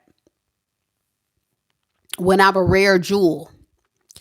But here's the thing you got to do, collective. You got to really work on yourself. And I keep talking about, keep revisiting that, because it doesn't just look like internal, it's also external. If you're walking around and you looking like you homeless, like I looked the other day, that's why I wasn't on camera. Like right now, I still feel like I'm kind of rough today. But ladies, if you single and you walking around and you look like you just rolled out of the bed, you got your bonnet on, you got them ugly old booty shorts on, them house shoes on, you know what I'm saying? And you up in the Walmart, of course, no dude's gonna talk to you, ma'am, ma'am, ma'am. That's why you ain't got no man. Ma'am, look at you. Look at you. I'm not, look, hey, we have our days. But if you really trying to attract you a good quality man, a man of value, a man that actually got himself together, he not gonna talk to some woman that look like she just rolled out the bed and don't care about herself. Because the way you carry yourself and present yourself, it really speaks volumes of how you feel about yourself and how you respect yourself. And remember, I just said a man wants a woman of class and dignity and a woman that respects herself. So when you let yourself go, you look like you don't care about yourself, and no man wants to talk to that. Now, some of y'all gonna say, but I still get dudes. Okay, that's because they just want to hit it and quit it. I'm gonna give you the truth. I'm sorry, but that's the truth. They just saw you got a big booty because you got them booty shorts on. That's it. That's all they want. Fellas, the sagging gotta go. The sagging gotta go. The sagging has to go. Also, the wife beater has to go. The house shoes, y'all. Some of y'all dudes be in the Walmart with the house shoes on. What's up with that? I need you to look like a man. Put some pants on. Put a shirt on, a blouse. Now that's a woman's what we call a woman. Put on a button down, a polo. Look like a man of character. Look like you got a job. Don't look like you homeless and living in your car. Don't look like one of them dudes on Tinder that be up in the car or up in the gym taking selfies. And you like, dang, do he even live in a house? No, because he all up in his car, or he's all up in um he's all up in Planet Fitness, y'all.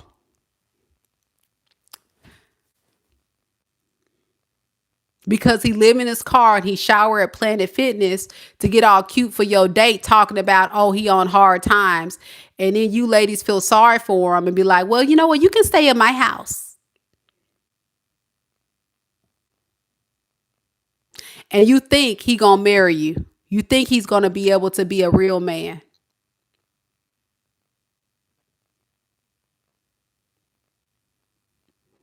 Does it make sense? Y'all with me now?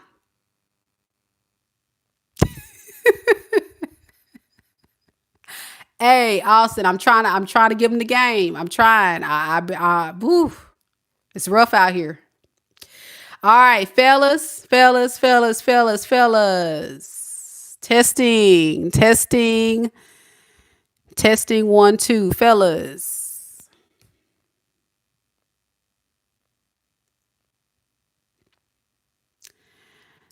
I need y'all to chill out. Y'all doing too much. Y'all need to chill out.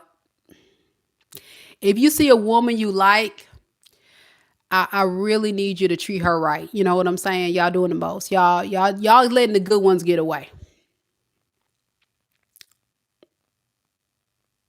You can't make a hoe a housewife, but if you see a housewife, treat her like one. Don't treat her like a hoe. And that's all I'm saying about that, fellas. That's all I got for you. You know the rest. You know the rest. But y'all want to sit up here and y'all want to entertain these hoes, and you missing out on these really good women because y'all playing games. So y'all, okay, y'all know the rest. Come on now. Come on now. Come on now.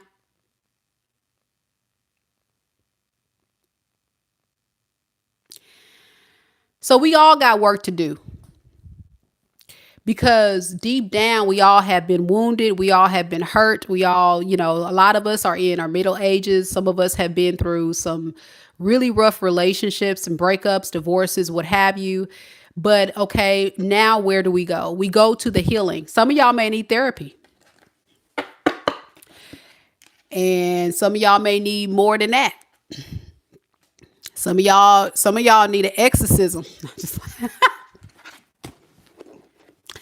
No, I'm just playing. Some of y'all need some drugs. ADHD, bipolar. Take your meds. Hey, you know who you are out there. Take your meds. Just take your meds. Just comply with the doctors. Take your meds. Take your meds.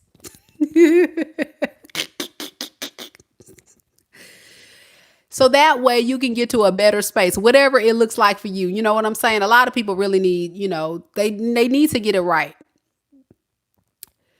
because what I'm noticing, we're living in some very hard times, and I'm having a serious conversation with you, collective, because I'm really serious about trying to uplift the collective and get people to a better space.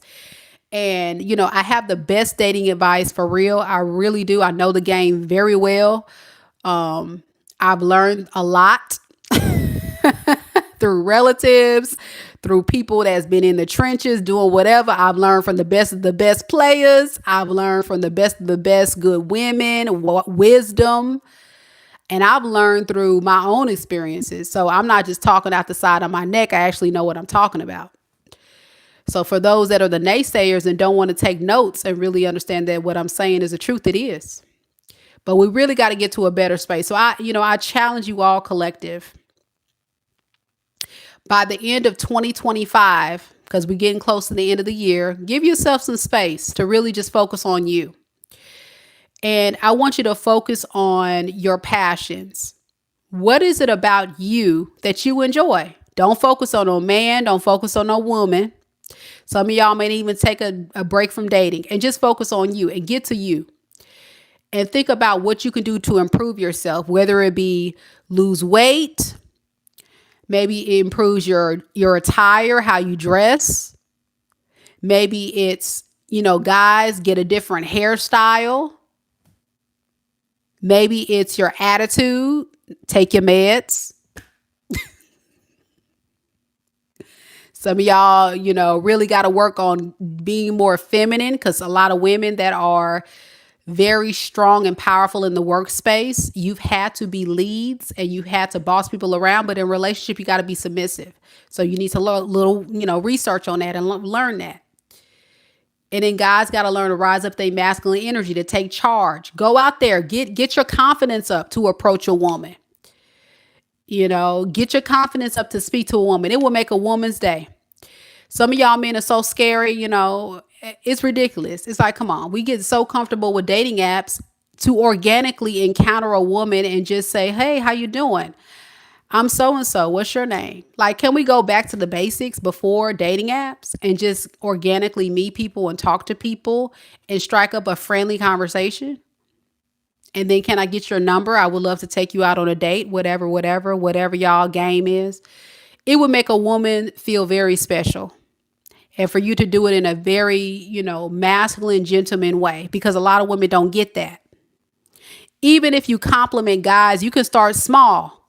You can be at the Walmart. You see a woman struggling like me. I'm only 5'2.5", struggling to get something off the top shelf, just to simply help her get it off the, ma'am, let me help you with that. And it could be an old lady. You just got to work on your people skills. We're so far away from just talking to people. And if you see a pretty girl, just say, hey, how you doing? You have a beautiful smile, compliment, and see where it goes. If she kind of look at you like weirdo, have a blessed day and keep it moving. Take the L, man. Take the L like a champ. Take it like a champ, man. Take it like a champ. Suck it up, suck it up, suck it up. Keep it moving. Don't get discouraged, player. Keep going. You know what I'm saying? Yeah. And if she smiles and she's like, oh, thank you. Continue the comment. So I'm so and so. What's your name? Oh, my name is Susie. Oh, nice to meet you, Susie. I'm Doug. Do you live around here? Just start with conversation. Y'all, we gotta, come on, chop it up. What a game at? What a real play is at? You're not a real player, but you know what I'm saying, guys? Come on. Make a woman feel special. Even just, I know Doug. Da, da, da, da, da, da, da, da, da. I don't know where that came from. I'm trying not to say a common name of somebody I know that's on this channel because I don't want them to be triggered and thinking I'm talking about them. I almost said Austin, but I said, nah, I ain't going to say Austin. Hi, I'm Austin. But yeah, it really makes a difference. And I really challenge you, ladies, one day every single week, go out, get out the house. And I'm not going to do it, but I'm just telling you to do it because I'm still in hermit mode. That's why I'm on the live with y'all right now. But if you serious about dating and you serious about meeting somebody at least once a week, I'm going to keep it real because I'm an Aquarius. I'm not going to cap, and I'm an Aries moon. I'm going to just be blunt with it. I'm not doing it, but I'm just giving y'all good advice. Every week, at least one time, go outside. And I'm not talking about to the store. I'm not talking about to the drive-through. I mean, go to a restaurant, a nice restaurant, sit at a bar. You don't even have to drink alcohol, and just chop it up talking to people by yourself. Don't go with friends. Like, go somewhere by yourself in a public space. Don't go to no one's house, and just chop it up with people until you get more confident and comfortable with talking to people naturally. So that way, when you're dating people, because some of y'all ain't dated folks in a while because y'all scary and stuff, you get more comfortable with just being authentically you. And so by the time you get to the dating, you're not all like, oh my gosh, what do I do? You just got to get comfortable, open it up and being friendly and striking up conversation. That's what you're doing, because a lot of times the first date is very awkward.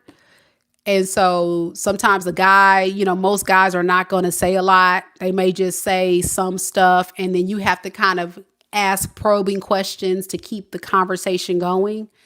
Because by that point, when you go on a date, some of you guys could be talking to that person for some time anyway. So it's like, well, what do I say? It helps build your confidence. And you never know, you may make a friend. They may be like, oh, you over here by yourself? You could say, yeah, I'm just getting a beer. Just got off work. Start from, oh, really? Okay. And then they like excited, like, oh, she by herself. And they're like, oh, you know what a lot of guys ask me? So, you married? And if they ugly, you know what I tell them? Yeah, I'm married. Where's your ring? You know what's in the shop right now getting fixed? Lies. Y'all, I'm single as a Pringle. I'm going to tell her, yep, I'm married. I don't talk to you. Married to the Lord. That's who I'm married to. Married to Jesus. Married to God. Married to my healing. Yep. So yeah, you just gotta, put yourself out there and get off dating apps. I mean, you can get on the dating apps. Y'all gonna do what you want to do anyway, because it's kind of very common now, but get used to getting out. Old school with it. Old school with it. Go to events. If you're not like a restaurant bar type person, or you're like a recovering alcoholic or AA or whatever, totally get it, whatever. Just go to an event. Just get outside. Just dress up nice. Don't go looking, you need to be outside.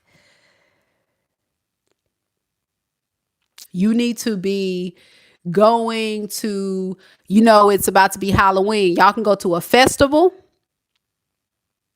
Y'all can go to some of these Halloween events. Y'all can even go to the pumpkin patch. Hey girls, y'all know you like to wear your little cute boots and your little sweaters and stuff. Do it. But you do need to get outside. I'm being serious. Get outside, be exposed, meet people, get comfortable, just putting yourself out there again, and be comfortable dating. It's an interview process. Now, me, after my divorce, which was several years ago by now, I did a lot of dating. So I have a lot of experience in this. And most of the dates were coming from dating apps. And I'll tell you right now, ladies, most of the people on dating apps is probably 98% trash and 2% gold. Probably about 90% trash, 8% and 2% gold. I'm dead serious though. Dating apps are a breeding ground for hookups and people to play games and waste your time.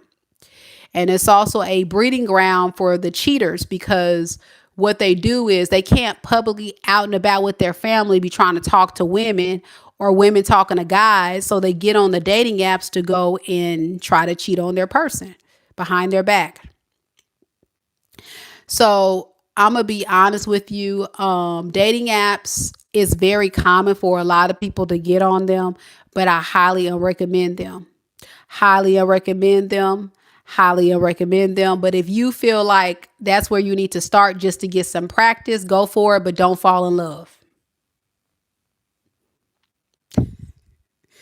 If you date somebody on a dating app, you better FaceTime them. You better be talking to them just about every single day. Because if they be on the time of, yeah, I'm gonna have to hit you back, or they don't answer the phone 2 and 3 days out the week, that's because they with they wife, or they with they other woman that they met off the dating app. Let me tell you why dating apps are also very bad. Dating apps are very bad because it's a buffet. Y'all know them buffets y'all be going to? And y'all be pigging out, and y'all be trying a little bit of this, trying a little bit of that. Like, dang, I never tried that. Let me get a little bit of that. Oh, they got that too, girl. Let me get a little bit of that. Yeah, ooh, that look good too. And you just piling up. And you just you got your whole little sample plate, little appetizer. That's what a dating app is. That's what a dating app is to a toxic person, to a narcissist, man or woman, especially for a grown boy and for very immature individuals. It's a buffet, because everybody gets trigger happy behind a keyboard or behind a phone. So a lot of them people have a lot more courage and confidence to talk to you on a computer or a cell phone versus in person. A lot of times you'll talk to those people online and they'll tell you everything. And a lot of that stuff is copy and paste. And let me tell you something about that. Because I got to the point where I was copy and pasting, because I got tired of saying the same thing to the same, they were like, so where are you from? Copy and paste. What you looking for? Copy and paste. I had a whole, the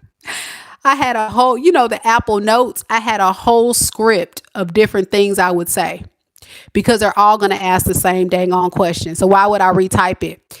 And you know what men do, or the toxic people do?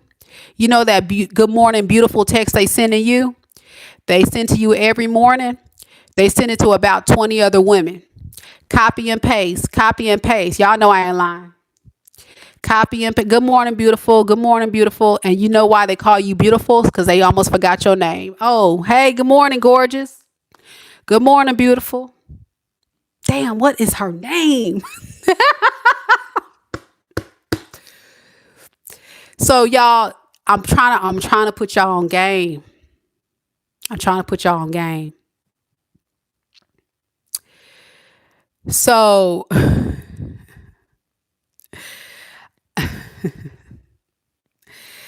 what I say is this. How will you know if someone is a good partner or not? You don't know in the beginning. You don't know in the beginning. Because a good person and a toxic person both look the same in the beginning. You know what I'm saying? So you have to buy it time. And that's why you don't give so much information, or you don't give the best parts of yourself, are all that you have to offer to a person early on in a relationship, because you don't even know what the hell you're working with. You can be dating a whole narcissist, a whole serial killer, or a whole psychopath, and you don't even know it. I'm dead serious. So why would you give someone you barely know the world? Why? Because they told you they're going to give you the world? I don't see nothing until I believe it. Nothing until I believe it. And that's the mentality you got to, that's the energy you got to move in. I'm dead serious. You got to be on the time of like, okay, that's nice. Wow. And then in the back of your mind, snap out of it. Snap out of it. Stop starting to fantasize, because a lot of you women, what you do is when they tell you all these fantasies of what they want, a life they want to build with you, they want to, have kids with you and marry you, and everything you like, I like, everything you like, I like. Yes, my queen. Yes, all that bull crap. Trust. Let them run it. Let them run it. You'll see the truth. They're not running it. And you don't have to check them on it. You just gonna watch. You're gonna sit back and say, wow, that's great. Yeah. Yeah. And then see it. Guys and girls, both y'all. Some of the ladies will do the same thing to the fellas. So that's why, fellas, you got to be careful with these women too, because they try to get you for your paper. That's the game the women be on. The game the women be on is, especially if you're an established man and you got your life together. Oh yeah. Oh yeah. Gold digger. But if it's a real genuine woman, she don't care about all that. She don't care about all that. She just really want to get to know you. And how you know somebody really cares is they're trying to really get to know you. They're not trying to just sleep with you. They're not trying to, ask you to do things you're not comfortable doing. They respect you and they're just getting to know you. It's an interview process. If a man is serious, if a woman is serious, they trying to get to know who you are and what you about. That's all they care about. So you got to be careful with these folks, y'all. You got to be careful. Thank you for the donut. I'm not doing any questions tonight. But thank you so much. I don't have it in me for no questions right now. But I'll pull, because you did donate, but y'all don't send no more super chats. Ruchi, I've been saying all night, no super chats, no questions, but I'll look at it real quick for you. I'm just going to pull a couple of cards.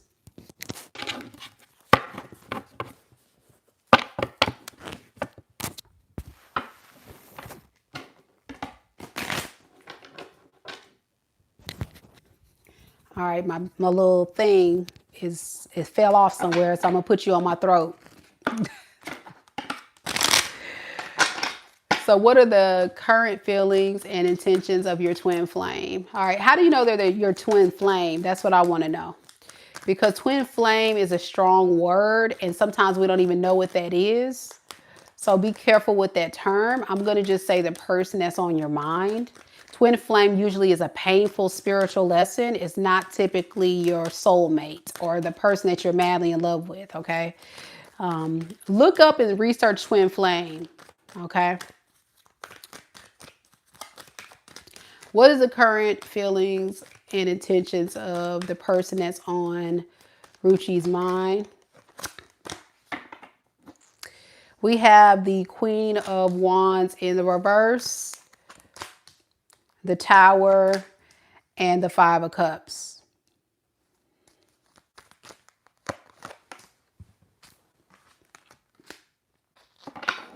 This is someone that's not emotionally vulnerable or ready for a true committed relationship. I don't think they're ready to offer much love. But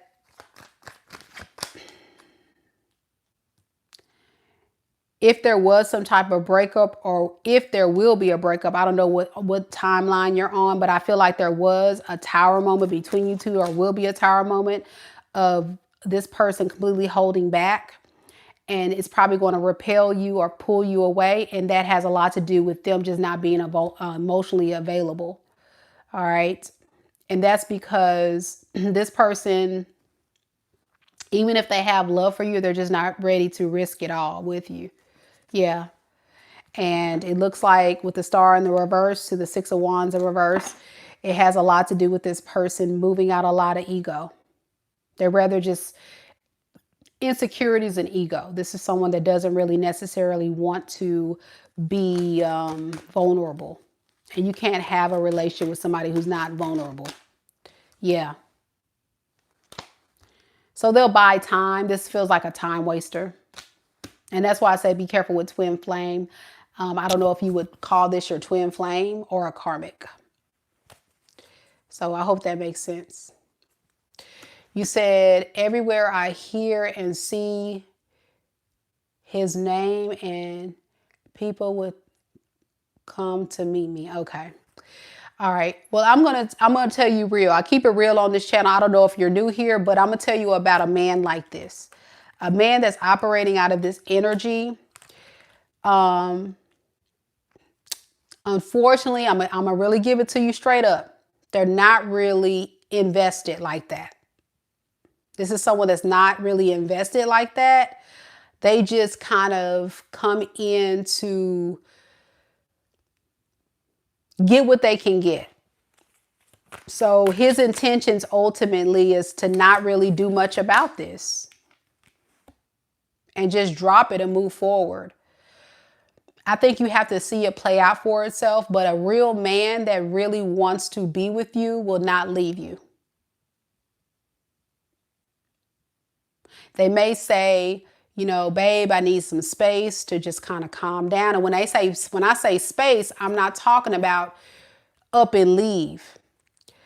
I'm talking about like, I'm gonna go in the other room and just watch the game, or just kind of, you know, get on my phone and just, you know, watch some TikToks to make myself laugh and feel better. But if a man ever ups and leaves, it's because they're not really that into the relationship like you are. I think you're invested, but he's not emotionally invested. And that's why you never really got him to fully surrender to this. This is not feeling like a twin flame. I don't have any cards that say twin flame, beloved.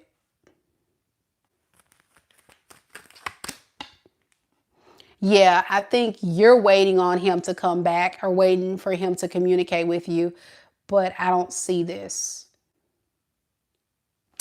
I mean, I don't know. What does he want? I mean, I'm trying to give you some hope here.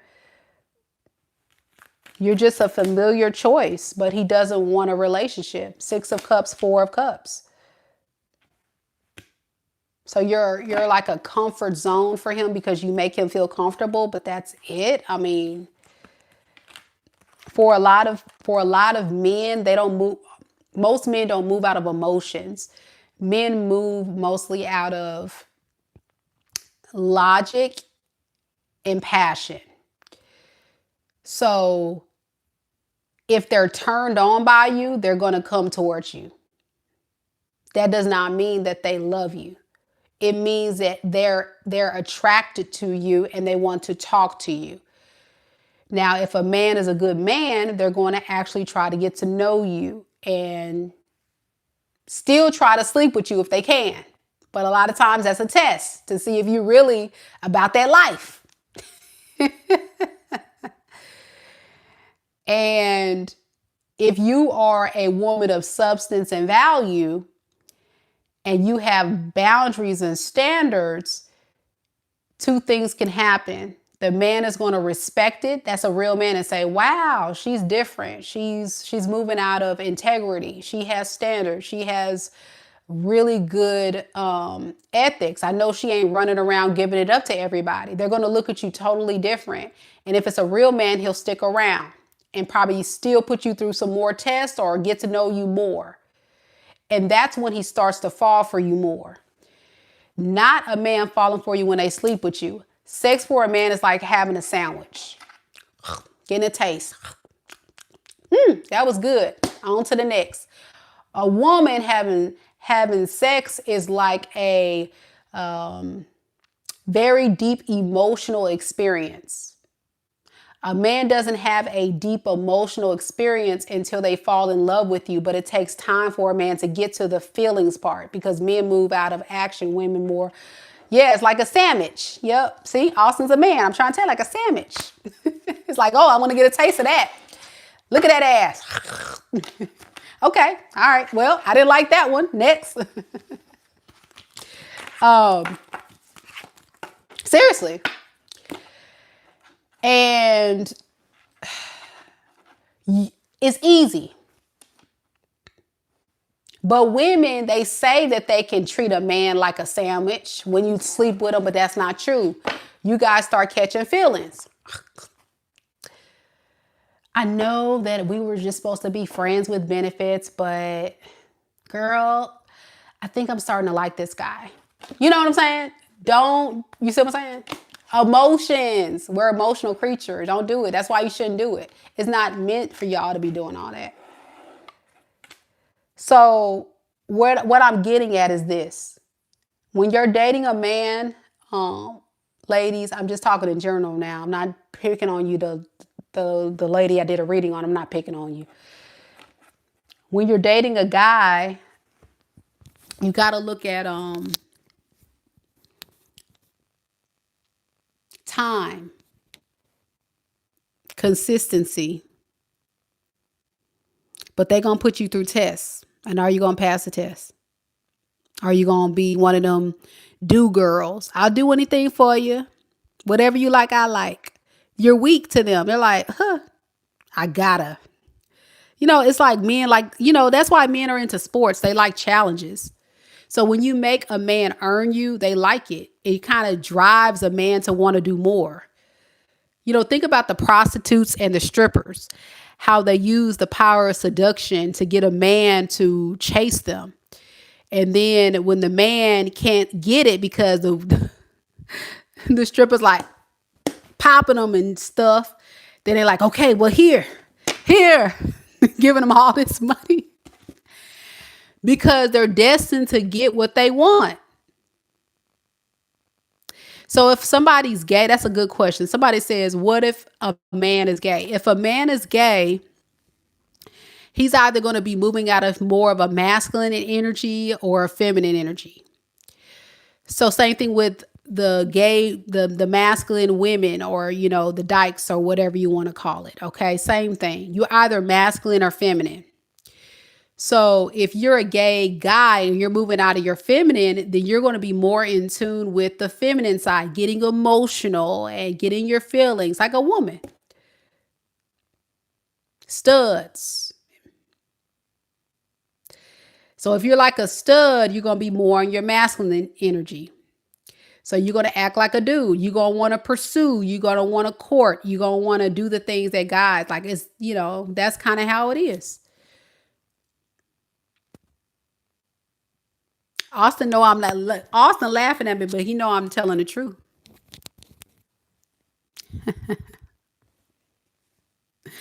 Look, Austin said, all right, now turn off the mic. You're giving it all away for free. I know. I really am. I'm giving the game away for free. But I'm trying to help people out here because y'all getting played. Y'all getting played. Y'all getting played, baby. Woo, y'all getting played like a fiddle. And I'm trying to put y'all on the get, like literally every day. I'm just like, dang, man. Dang, homie. And see, I'm the friend that my friends come to for advice. And I tell them and they be like, I should have listened. You're right. I was like, bitch, I told you. Bitch, I told you. Yeah. So you just got to move out of a vibration of protecting your peace. That's the key. I really feel like I need to start like a channel and like exposing the game. I just don't have the time, to be honest. Austin didn't inspire me. I should start a channel exposing the game.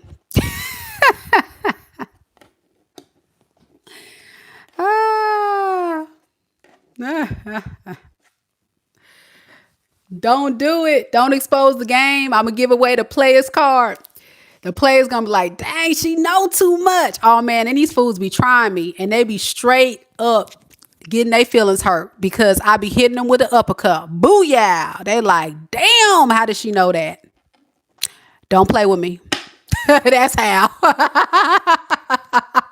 No, I get the last laugh every time.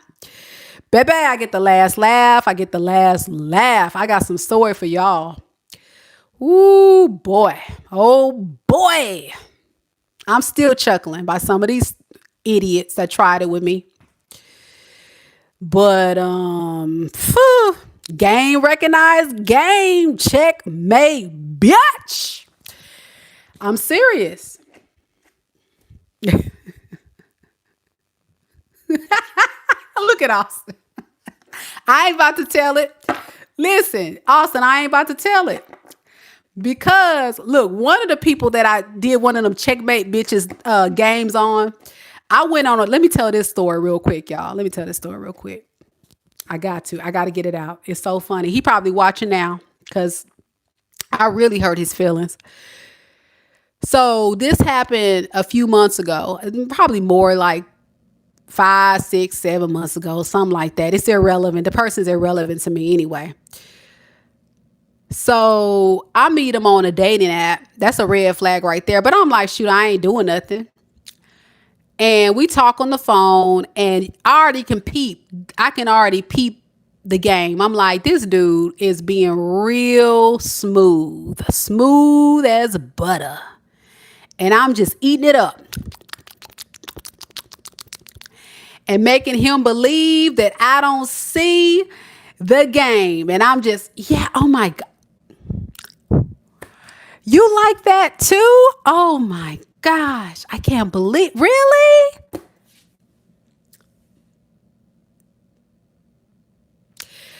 For those that don't know, I'm an Aquarius.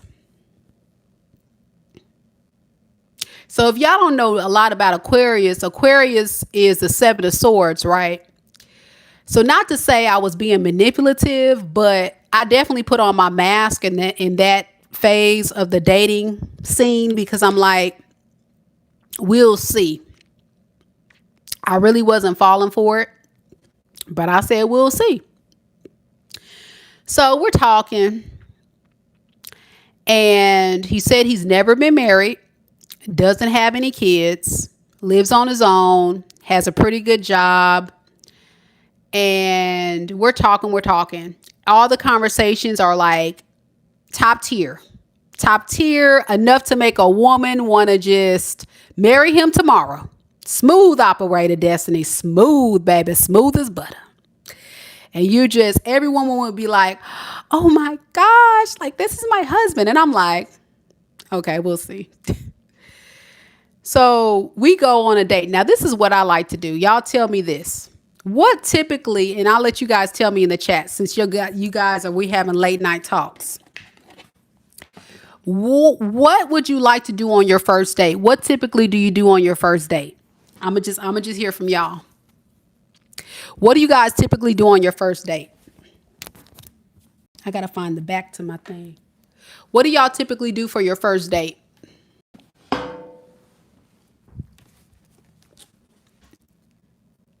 Do y'all go to a restaurant, to the movies, do an activity?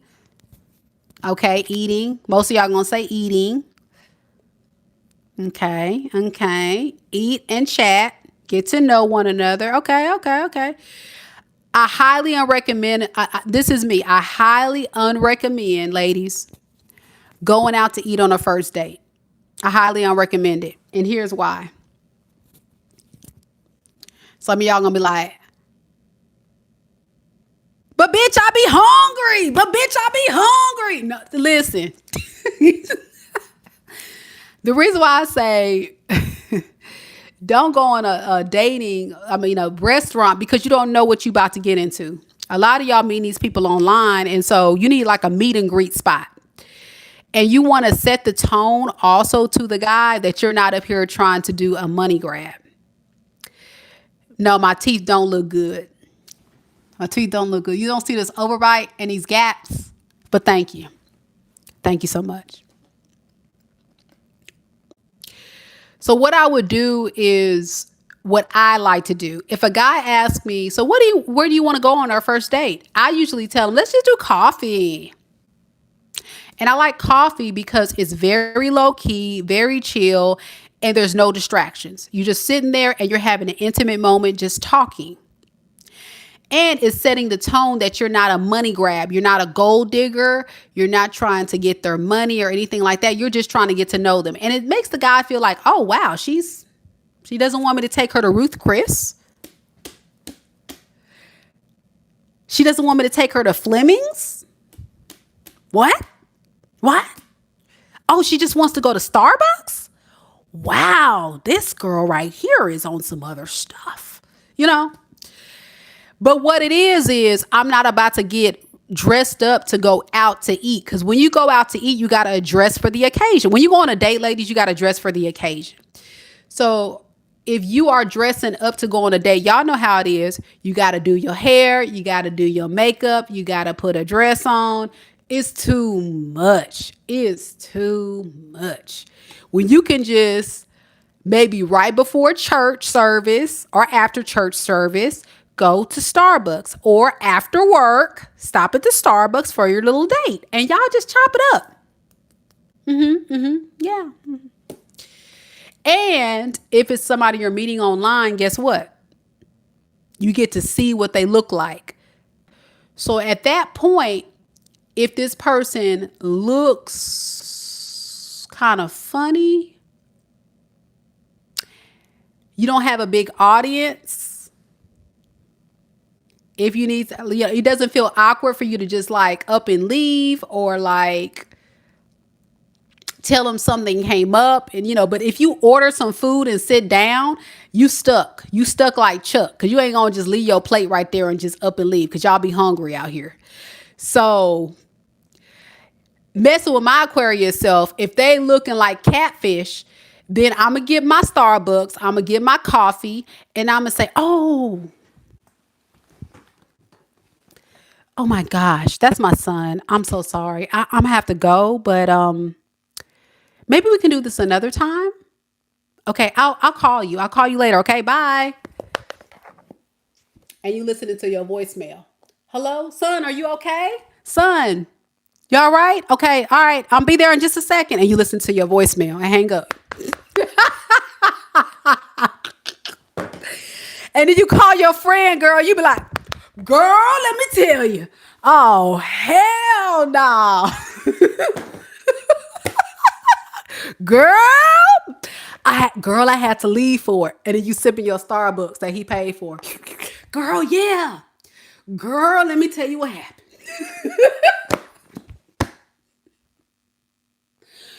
Girl, you free? Girl, I'm coming to your house right now. I got to tell you about this fool. And you go over to their house and you tell them what happened. And then you say, okay, girl, I need to come up with what am I going to say? What am I going to say? And then I would give it until the next morning. The next morning, I would send a text message and be like, good morning, handsome. I was just thinking yesterday, after meeting you and also our conversation so far,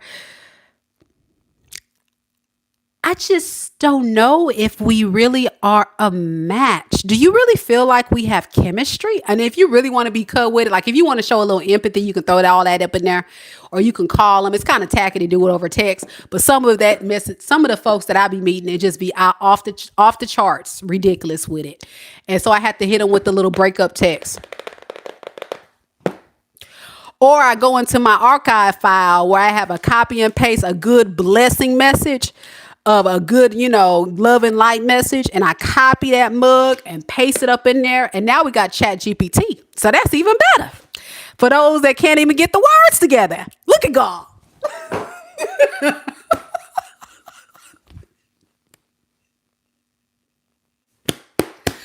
Woo, y'all ain't no good. Y'all ain't no good. Y'all ain't no good. No time wasted. Do you feel me? Look, I'm dead serious, y'all. I've had to do that a few times. Look at Austin.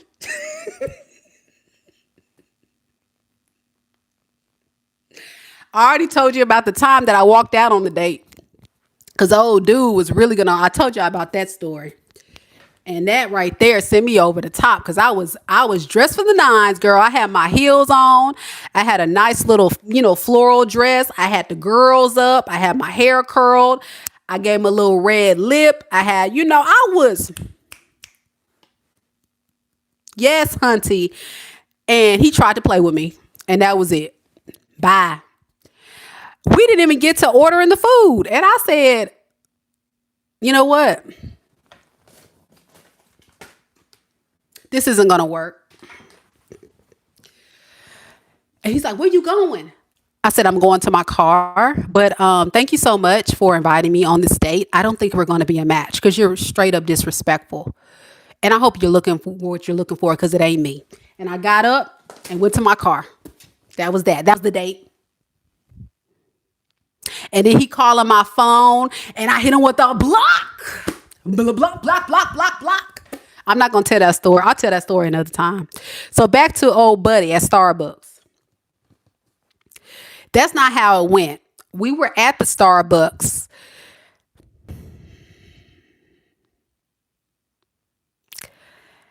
And he stepped out the car.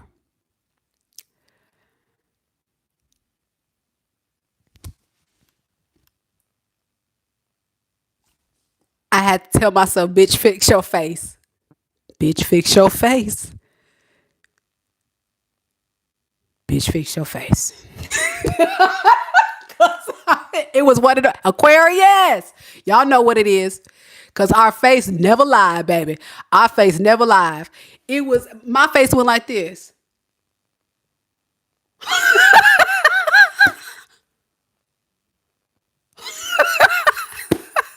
That's my nails right there. Baby, let me tell you something. He stepped out the car. That fool was 5 foot nothing. I said, oh, no. Oh, leprechaun stepped out into the Starbucks, y'all. I said, what in the world going on today? Why? Why, Lord? Why, Lord? Why, Lord? And then he had a 7 head. You know, some people got a 5 head. Some people got a 4 head. He had a 7 head. I ain't lying. 7. Blue, blue, blue, blue, blue, blue, blue, blue. 7.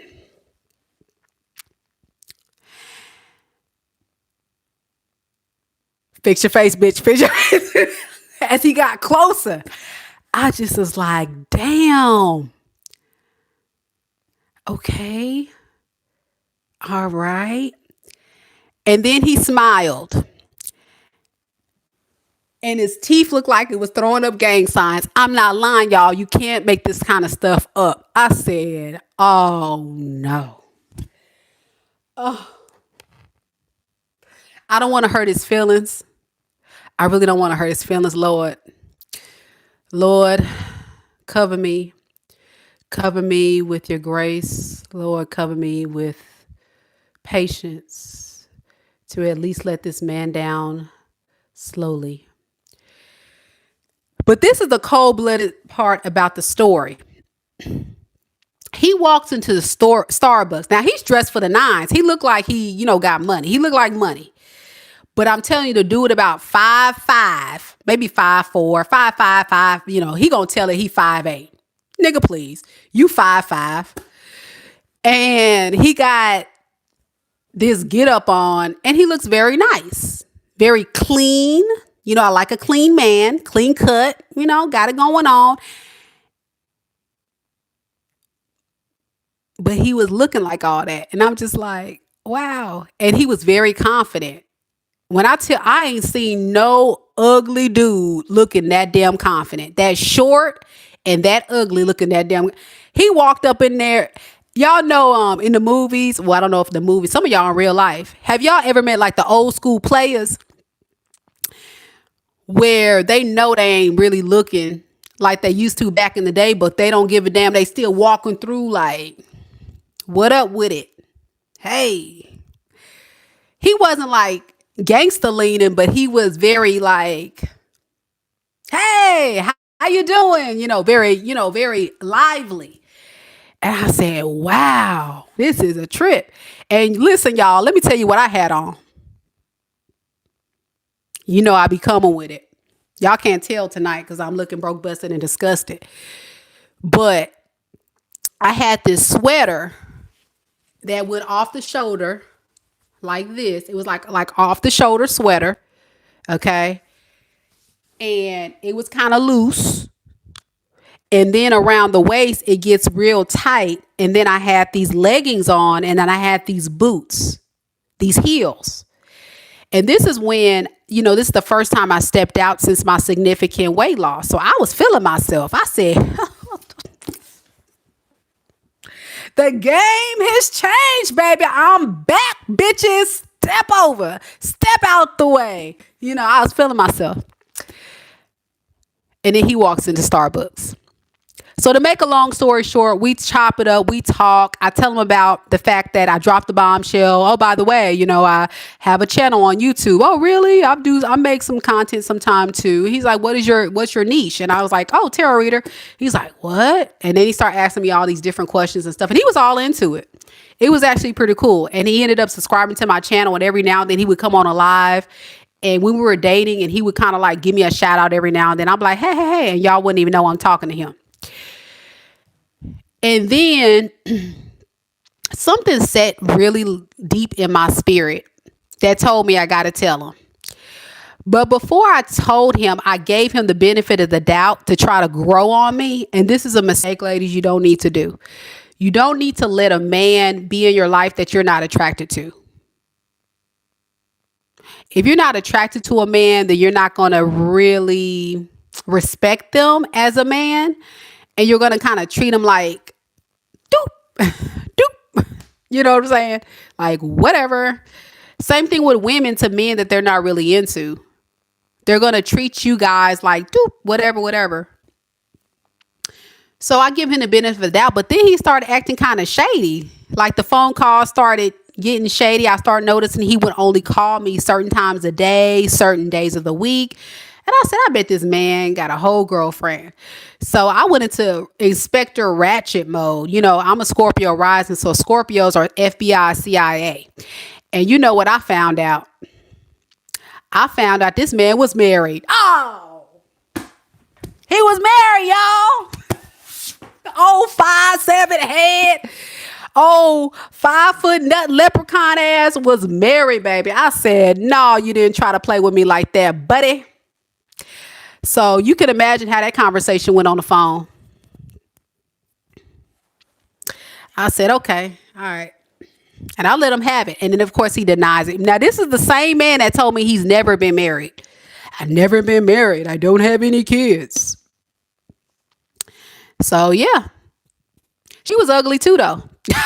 Destiny, that's the gag. I said, ooh, I can see why he cheated on his wife. That girl look, ooh, well. But it seemed like a desperate situation. It was a desperate situation. So it just definitely was one of those situations where I felt like, it was a blessing in disguise. This is not who I really don't want to be with. This is not who I want to be with. So why waste my time? Why waste my time with that? So I'm sharing that with you, ladies, so you can learn the lesson of not being with someone that you honestly, truly feel like you're not compatible with. Don't force it to fit, because at the end of the day, it just won't work. And it just looked like it was a blessing in disguise. It definitely was a blessing in disguise. So I'm grateful for that. But Mr. Pastor, let me tell you something, Mr. Pastor. You came on my channel and you said something about are angry Black women the reason for absentee fathers? No. There are a lot of layers as to why men and women are angry. It can be due to childhood trauma. It can be due to years of abuse, neglect. It can be due to psychological issues, chemical imbalances. It can be due to past relationships. You got to really look at the individual person to determine why is that person so angry and so toxic. Because a woman that doesn't grow up in a household with a father can still learn how to attract a healthy man if she chooses to learn what a healthy relationship is. Because even if she has a father in her household, doesn't mean that he's a healthy example of what a real man is. Hello, somebody. And that's the truth. So it's really about understanding yourself so you can kind of know these are the things I got to work on to spiritually evolve. These are the things I got to work on to become the better version of myself. So that way my frequency and vibration can rise higher so I can attract a higher vibrating man or woman. And that happens both ways. So it's not just one factor. Everybody has different things that they've experienced in their life that plays a role in why people act the way they do. And a lot of times it's due to things from their childhood, whether it be abuse, neglect, even if they come from a healthy environment, sometimes they choose a different path. Because they were, so isolated. Somebody talked about isolation. Sometimes you're so isolated or you're in an environment where a parent will say, well, you can't date. You can't do this. You can't do that. So you haven't even experimented dating and you don't even know what it's like to entertain the opposite sex. So that's another curve, and then that person may get frustrated because it's like, oh my gosh, I can never find the right man. So that's where the work has to come in. And if you find yourself or anybody find themselves in a place of feeling lonely, depressed, sad, or extreme anger due to your life circumstances or trauma or pain, get you some therapy. Get you some professional guidance and support from a clinical person who can really pinpoint where all that is stemming from so they can give you the practical tools and the practical steps to address those issues, because you don't want to bring that baggage into a relationship. It's going to be doomed to fail. And that's both sides, men or women. So yeah. I'm sorry, Pastor. I thought you were trying to come for me for a second. I just saw you said you don't need a mic. I need a mic because I feel like if I'm like this, I feel like you can't hear me. I feel like you can't hear me. And I usually have the mic right here, but the back fell off. So I apologize, Pastor. I misunderstood what you were saying. So, all right, y'all. It's already past midnight. I think I need to get off this live. I really hope you guys enjoyed our little TED Talk that lasted probably about 2-3 hours. And I appreciate your support. I really do. This channel, I put a lot of time, a lot of effort, a lot of energy, not because I'm here to scheme, scam, or whatever. I'm actually here because I really want to help a lot of people. There's a lot of people out here that's hurting. There's a lot of people that's been through a lot of things. And as an educator at heart, as well as somebody with a spiritual gift and a spiritual talent, I really want to be out here to help so many people, just one reading at a time. So thank you guys so much for watching tonight. And I hope that you guys enjoyed the reading, and I look forward to seeing you guys in the next one.